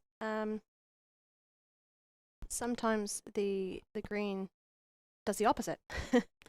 Yeah, greens are funny like that. So when you think it's going to do one thing and then it does the other, and you're like, well, sure. Yeah. So it's all about getting into a good rhythm. Like I was saying earlier, get into that good rhythm. It's bowls in the air. If you have good weight, the bowls react nicely on the surface. So. What are you doing here in Nicole's shoes right now? Oh, look, It's a tough position to be in. it's a tough one, right? Like it's a scenario where they really need to score. Like I was saying earlier, like this in-between weight is just so hard to play on this surface that if you're gonna play that kind of weight, you'd almost be better off just attacking it. Well, you're taking the swing of the bowl out more by going with that, you can really right. move bowls as opposed to just looking to just move them. Right. At this stage in the game, one is okay, but they're probably starting to have to think about stringing together a few multiples. I think that whatever she decided to play on her first, she's committed to on her second. So the fact that she kind of attacked that on her first probably forces her to maybe do something similar on her second. Correct one thing, keep the speed, correct her line. Really depends on what she's feeling comfortable with at the time. She's not backing herself on the draw, she just might feel more comfortable playing a weighted shot. Yeah, sometimes it's good to get just one of those more aggressive shots out just to sort of break the tension. Yeah, let off a little steam, a little bit of frustration. None of us gets frustrated playing bowls, do we? No, never. Never at all. Everything goes perfectly. And the Caulfield team, they're in a situation right now where it's scoreboard management. It's, covering, counting, making sure there's no danger zones in terms of dropping big numbers. Good decisions. Yeah. Not building targets. It's probably the bit with the 2-bowl triples. To build a target is challenging when you're trying to attack yourself, but it also gives you the flexibility sometimes that you don't have to worry about building too much of a shelf. But that's a very nice bowl there from Nicole. Just over, but cut it down. Wasn't really that far away. 3 shots, 3 fingers going up. Extending that lead to 13. Yeah, like that end was a scenario that, it's about building heads, right? So especially with 2-bowl triples, head building is so important that if you decide to play aggressive early and miss, you can get yourself in quite a vulnerable position. And I think that is what happened that end.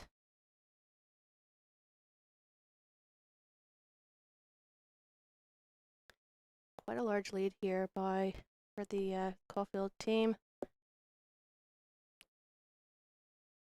Just taking over the ends. That's their goal, and played 1 up, 1 down. Yep. Tick them over.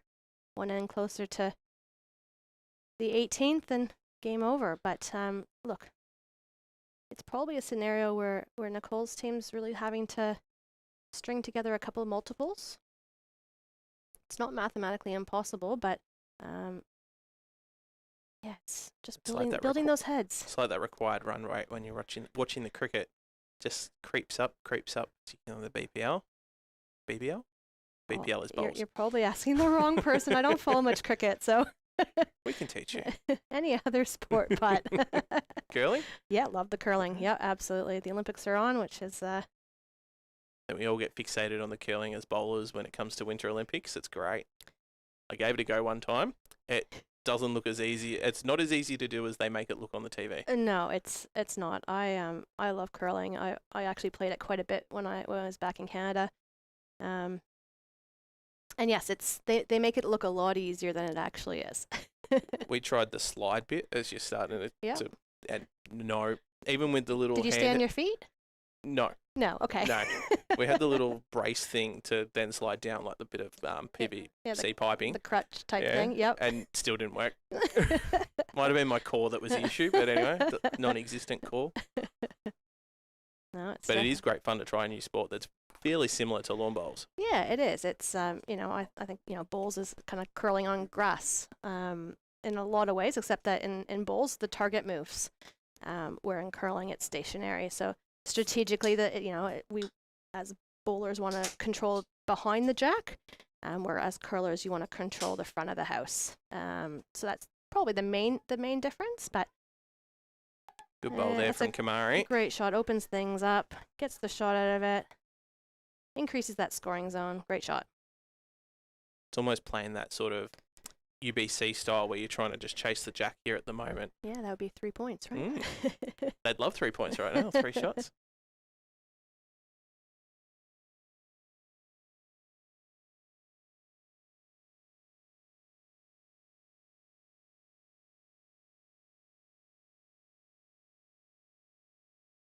Karen's just looking to get a really, really good second. You know, drawing the shot's a bonus. Close down that scoring area to minimize the chances of dropping a big number.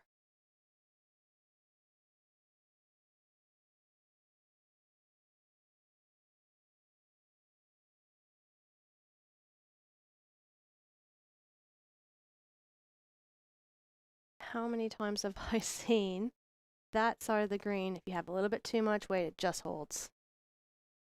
You know, commentating a few games, playing on the green myself, you know, it's a little bit to be said actually to rewatch some of the live streams. Well, it and gives you a learn. great opportunity to go through and study the green before you go and play, because not trying to give too much away, but the live stream is normally on this rink. I think I might have seen it. Potentially it can go onto another rink, but you go through and have a look and just see what it's like watching your opposition go play when you've got a lot of live streaming content to go through and do. So Yeah. research can sometimes just give you those extra 1%ers that come in. Yeah, and I think it gives you the confidence too. You're going in there with a pretty solid game plan. Look, game plans are flexible and you know, you need to be fluid with them if they don't work. But having kind of a plan of attack in terms of, you know, how you're going to play, what side you're going to play, what length you're going to play, where does the green react best to get back to the middle of the green, especially early in the end. Really, really important. So there definitely is a way to play this particular rink. It's about that way, I'd say. Karen coming through. But she had good weight, right? 100%. So yeah, you get rewarded for good speed on this.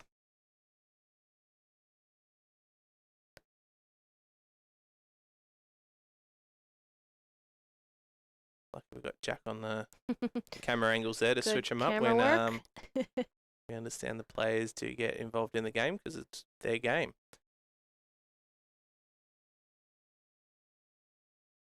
Even the best of them get in the way.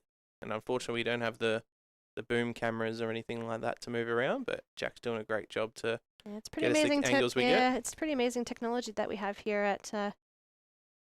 I just love it that I don't have to bring my live stream gear and pack it up and set it up and pack it up. And One less job for you. 100%, it's great. More room in the car for other stuff. No, we don't want that.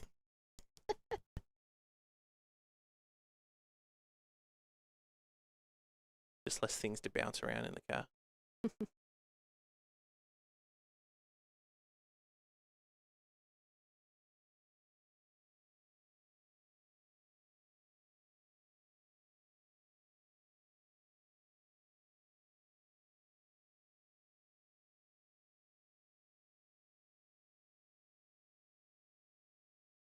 Big bull here for Nix. You know, probably looking to play that forehand. You know, they probably need a number here, right? So it's all about, you know, if you can sit the bull, if you can trail the jack back to, you know, your two receivers. Really put the pressure on Rosemary. You just never know. Big bull here.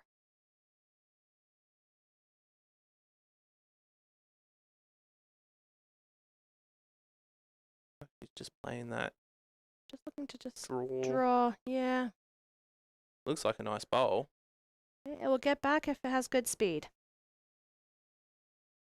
And yep, she's get back in. Got the one. Caulfield team's probably not unhappy. You know, one like I said, one down, another end done. I'd be really looking to, you know, where can Nicole and team pick up a number and then cover that. The ones aren't hurting you at the minute. You have to be careful here. She doesn't really want to play too much speed and pick her ball out or slice the jack. That's exactly what she did. It's one of those ones you can sort of see that shot to make a number, but at this time in the game, it's probably best just to cover where the danger is. Nicole does have a nice little port there to get down with good weight. And she just played that side, right? So she'll just be looking to make a slight, you know, add 2 more feet on her last and just narrow up that line of fraction. Yep, that's where they're looking.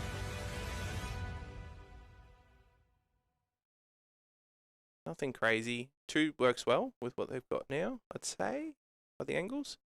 3 is even better.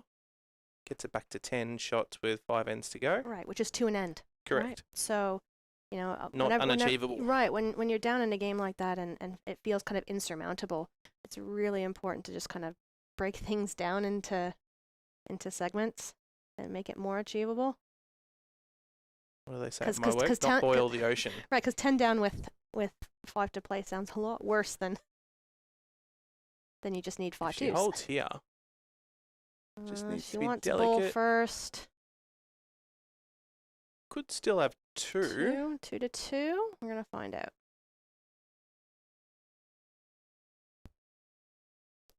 Yeah, look, I understand. You want to give your ball a chance there. It's Martin comes prepared with chocks. yeah, I'm it's on a pretty impressed. severe lean too, and usually on a surface like that runs as fast as it is. When any ball in a lean doesn't usually stay up like that. So, you know, coming prepared, having those wedges. And it's her own bowl, so she doesn't want that to turn over. No, absolutely not.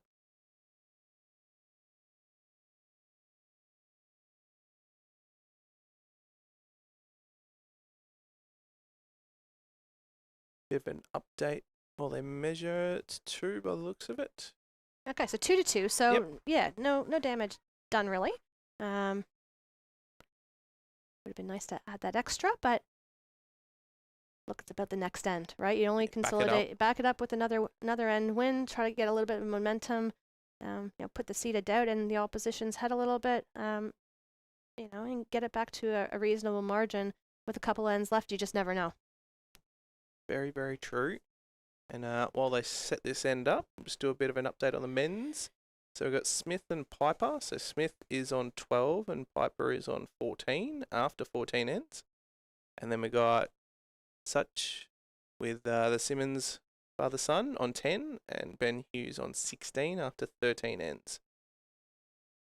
So Suchi and Todd and Jet coming back a little bit there after. Yeah, I watched a little bit of that out there when I was having a roll myself, and yeah, again, it's. I said at the beginning of the broadcast, it's, you know, the games are going to be won and lost by who picks up and drops who picks up the most big ends, and there were a few big ends picked up and dropped out there in that game. It's a relatively big score line. Yeah, when there's only 6 shots on each end, yes. Yeah, there are a few. Yeah, there's a 4, there's a 5, I think. Playing cricket over there. Keeping it entertaining, keeping everyone on their toes.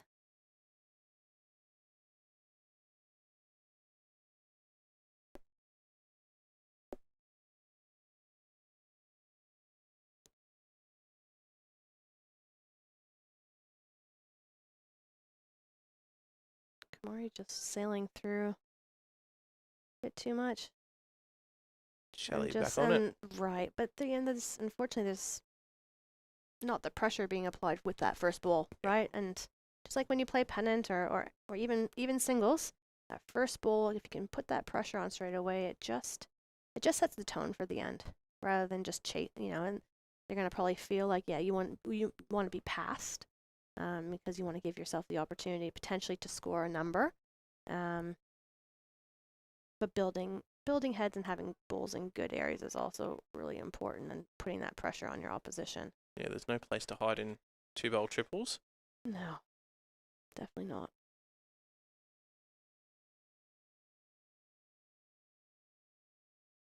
Quite a good crowd out there tonight. Very jovial crowd and big crowd. Yeah. Everyone's braved the weather. Melbourne's weather turned on us as we're all heading here tonight. That's per usual.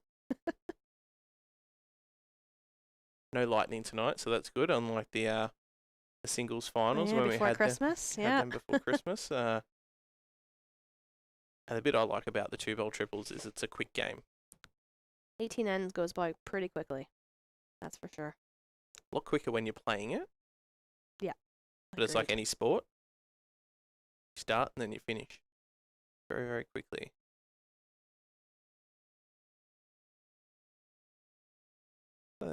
Talking about, don't know if Nicole was trying to indicate maybe a bit more weight there to sort of change things up, change a tactic.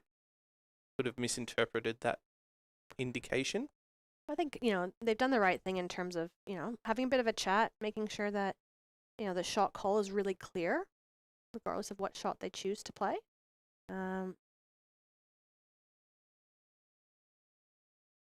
just gonna duck under. Might get a good result here. Got the Okay. perfect result. And the crowd goes wild. That was a bit fortunate.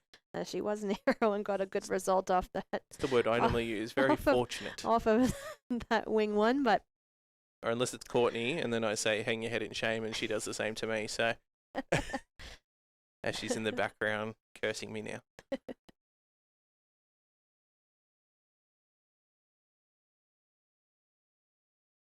there's still plenty of room to draw, though, so.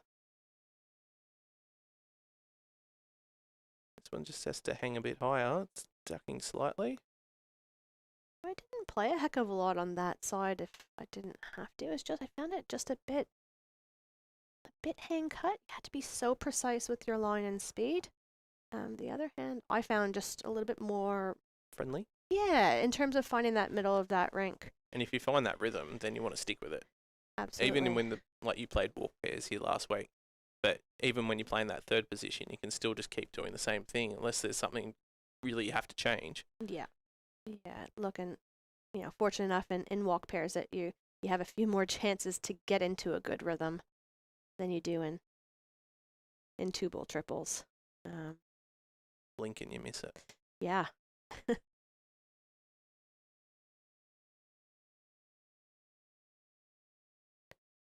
looking to get one close.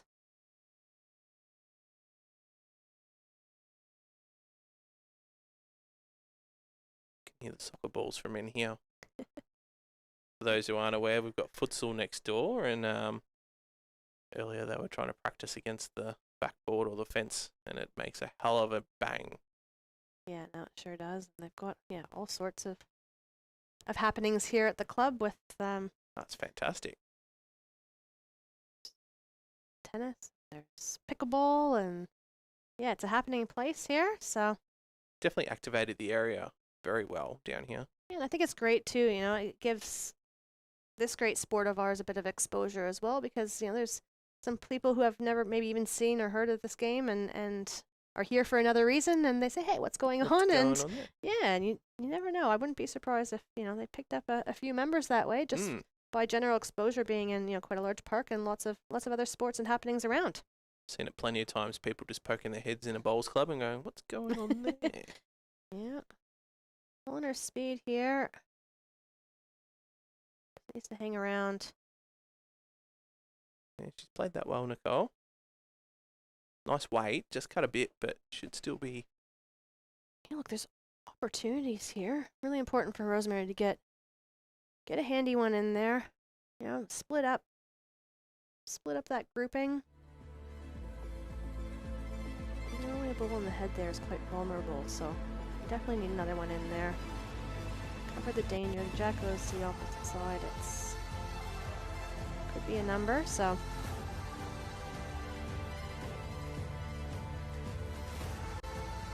Playing the hand that allows you multiple options with that result. Be a little bit heavy. You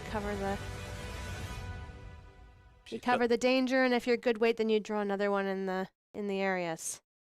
Probably Just didn't to want wait. short. Yeah.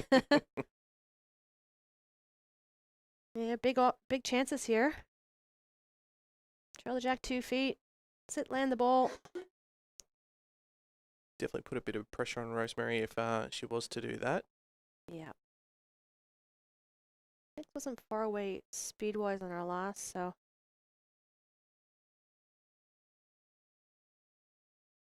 Better line here. Is she here? Just needs to hurry.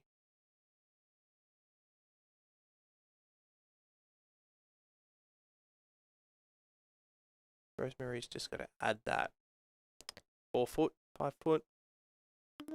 Yeah, it looks like Karen's only saying it's a couple of feet. It's all about good weight. You don't want to be heavy and back slice that jack. So just draw one in with good weight on good line. Oh, someone moving in the background. Reset. Yeah. She did the right thing there. Like a lot of the times we've seen, well, I've done it myself, is you still bowl and then it's not a good bowl. Yeah. It's good tactic to just step back and reset yourself. Don't think I think her speed's pretty good here. Girls are liking it. Yeah, based on the reactions, I fingers can up see the why. air. Yeah. Good speed for that. No danger with good weight. Measuring for 2.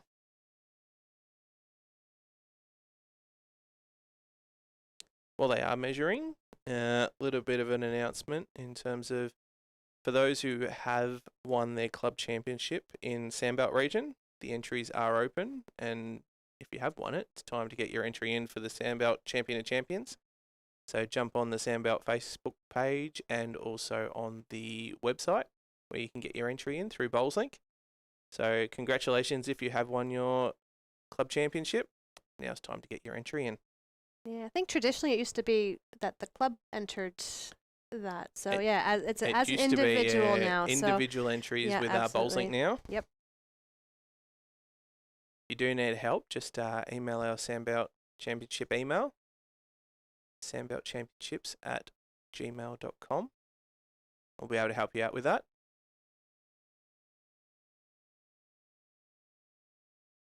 Back to that 12 shots now with 4 ends to go. So 3 shots an end to get us to a draw. Must win end here for the O'Connor trio. Time for me to jump off and you get the dulcet tones of Courtney Gabb. So thanks, Cal. All right, I'll thanks, see you Callum. next time. Sounds good.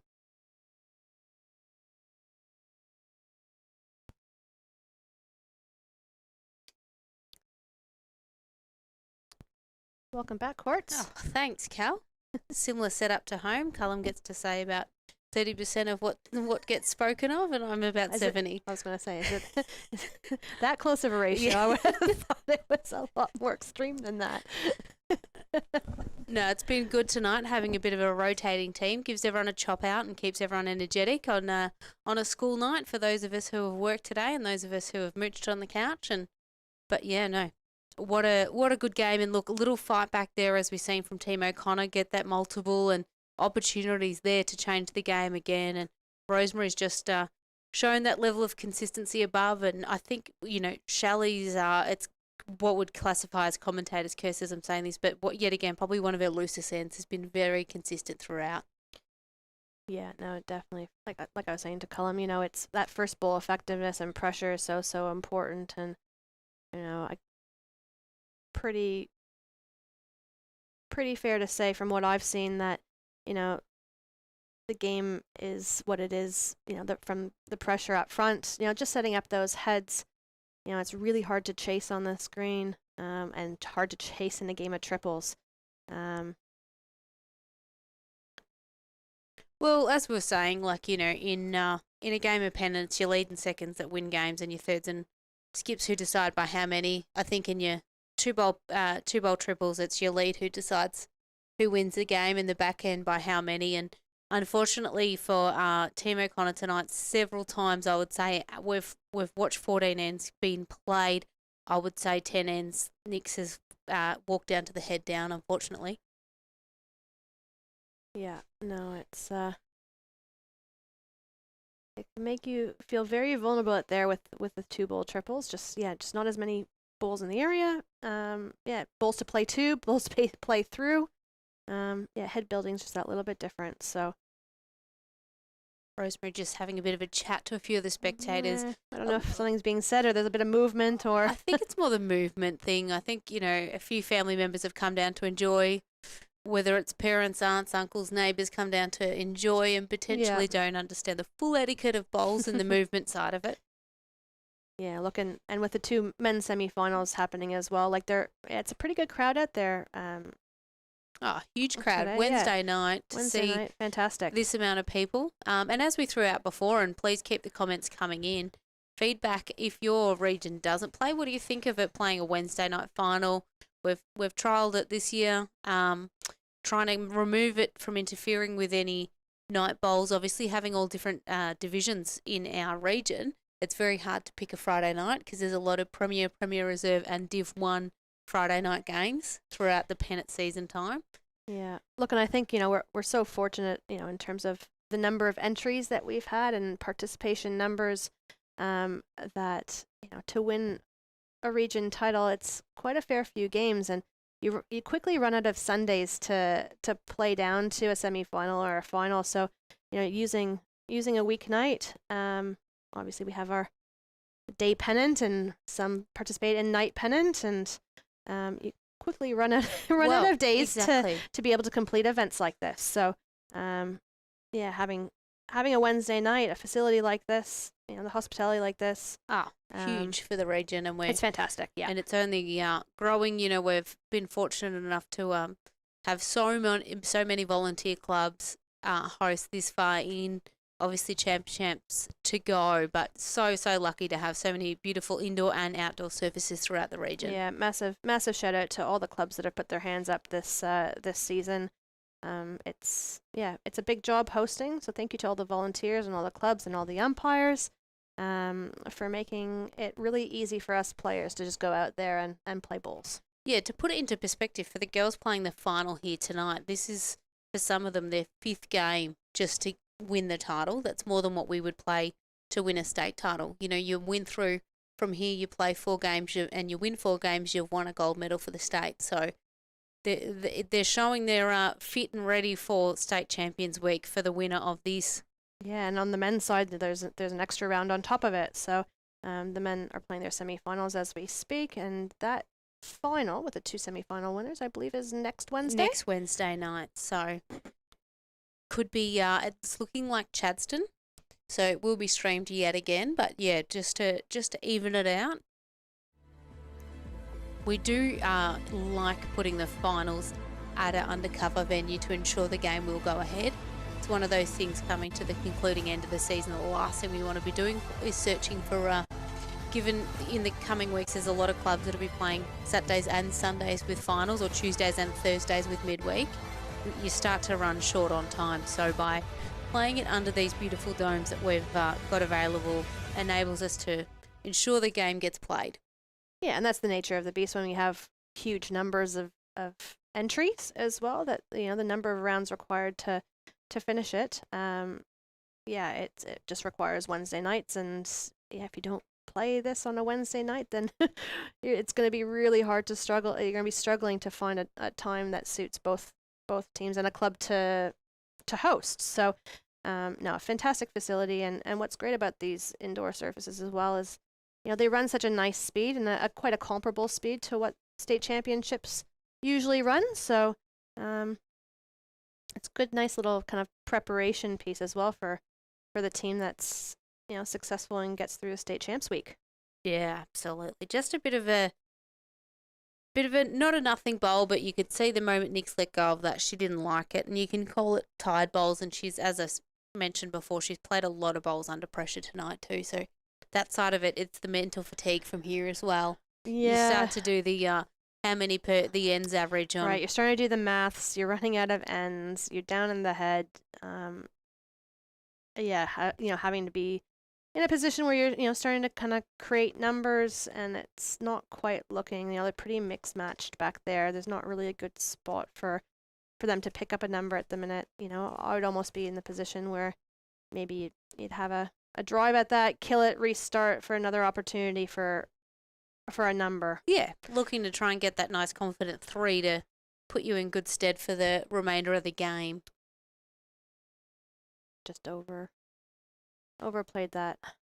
2 to Team Toadairs, which puts a 26 lead after 15 ends. We need to see a big end from the hybrid rink of O'Connor coming out now. It's never too late to be good in a match. No, it's not, but it's not just one big end. It's going to be three in a row. Big ends and potentially a fourth if they get to even Stevens. Yeah.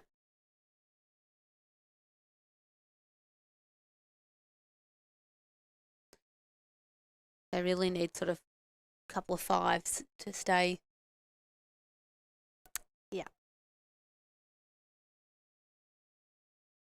Yeah, a few big numbers in a row. Minimum 2 here to keep the game going. With 14 shots the difference, they get a 2. There's 12 to get in 2 ends. You really want to be getting minimum Probably 4. want more than 2 here. You don't want to be chasing two back to back 6s. So there's a couple ways you can approach this. It's pretty much highly determined based on where this first bowl goes, but nothing for short. It's either you're building that head and getting close to the jack. If Shelley was a little bit closer there, then you might look to trying to group and create a grouping at the back to try and potentially super trail 2 or try to get the jack 2 later in the end. We do kind of call this chess on grass. It's about working things through and creating opportunities for later in the end.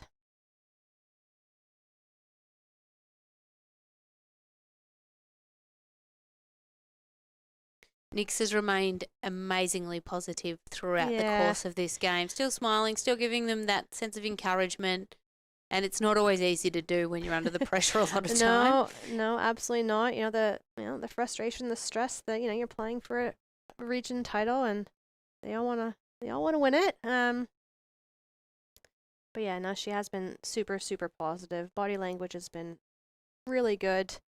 And they're really good friends off the green, so I think that helps a lot. Absolutely, you know what brings the best and out in your teammates, and it's just about continuing to do that, whether they've kicked into gear or not. Yeah, lovely adjustment very good there. Reply, Mike Kamari. And that's about putting a few inside that and hope for the best. And the Caulfield team will just be looking, happy, 1, 2 down, really happy with that. And 1 is shake hands time, so it's how is Nicole's team going to kind of generate a multiple?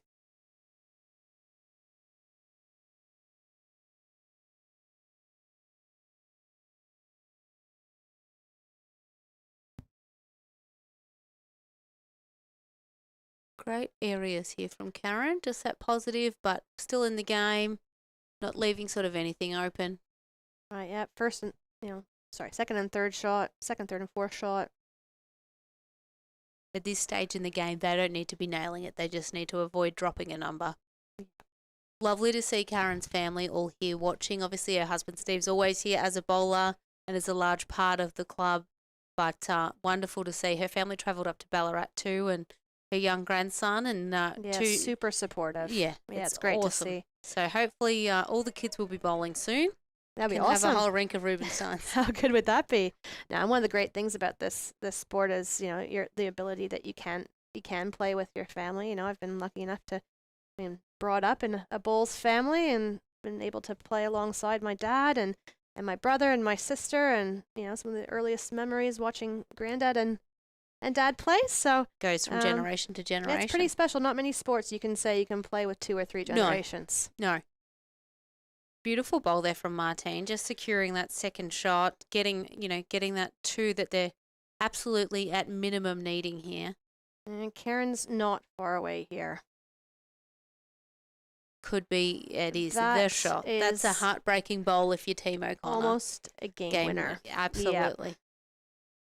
I think it's something you should never take for granted for those who are listening who have their grandparents around, especially if you have those opportunities to play with them. Whether you play completely different divisions, whether you play in different parts of the state or interstate, go and enjoy those games because you certainly don't get them back. Yeah, no, it's pretty special getting to play with family. Yeah. Absolutely. Yep. Having played both with my uncle and my late pup, it's something special. It was the odd tournament here and there, but there's certainly memories to treasure. So if you've got family who are bowling, don't waste any time. Play every event you can. And if you don't have family that bowl, get them on the greens. Get them on the green. So this is a really tough one because, it's a 1 bowl target, so it's not a very big target to attack. But they're looking for more. They need more than 1 shot here. So, fatten that target to maybe create an angle to get Karen's out clean. The angle for the kill is not looking very good at the moment either. So just changing angles up to maybe leave something later in the end. Everything's kind of overlapped a little bit. I call it Christmas treeing. But when they're overlapped, it basically reduces and you don't have the angle onto the jack by having that overlap like that. Yeah, widening the target would have been the ideal there, or pushing those front balls out to get, side of the jack.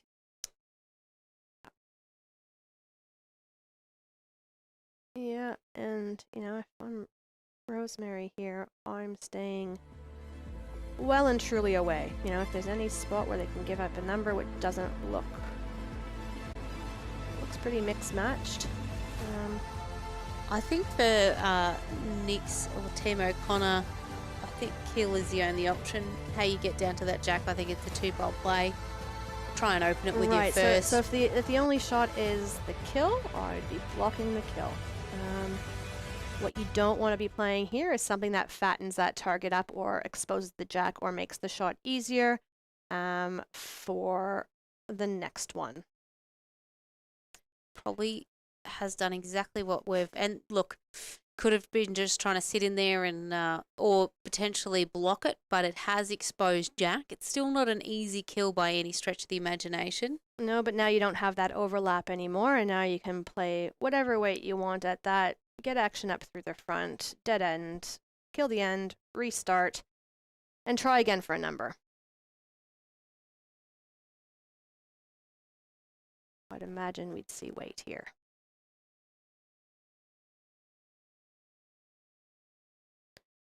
And we are.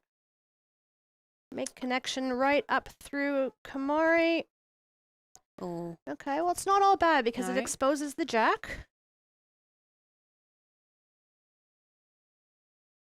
And on a surface that runs this quick, it is easy to get the kill. You don't have to be playing that flat out drive. Yeah, the jack really moves, so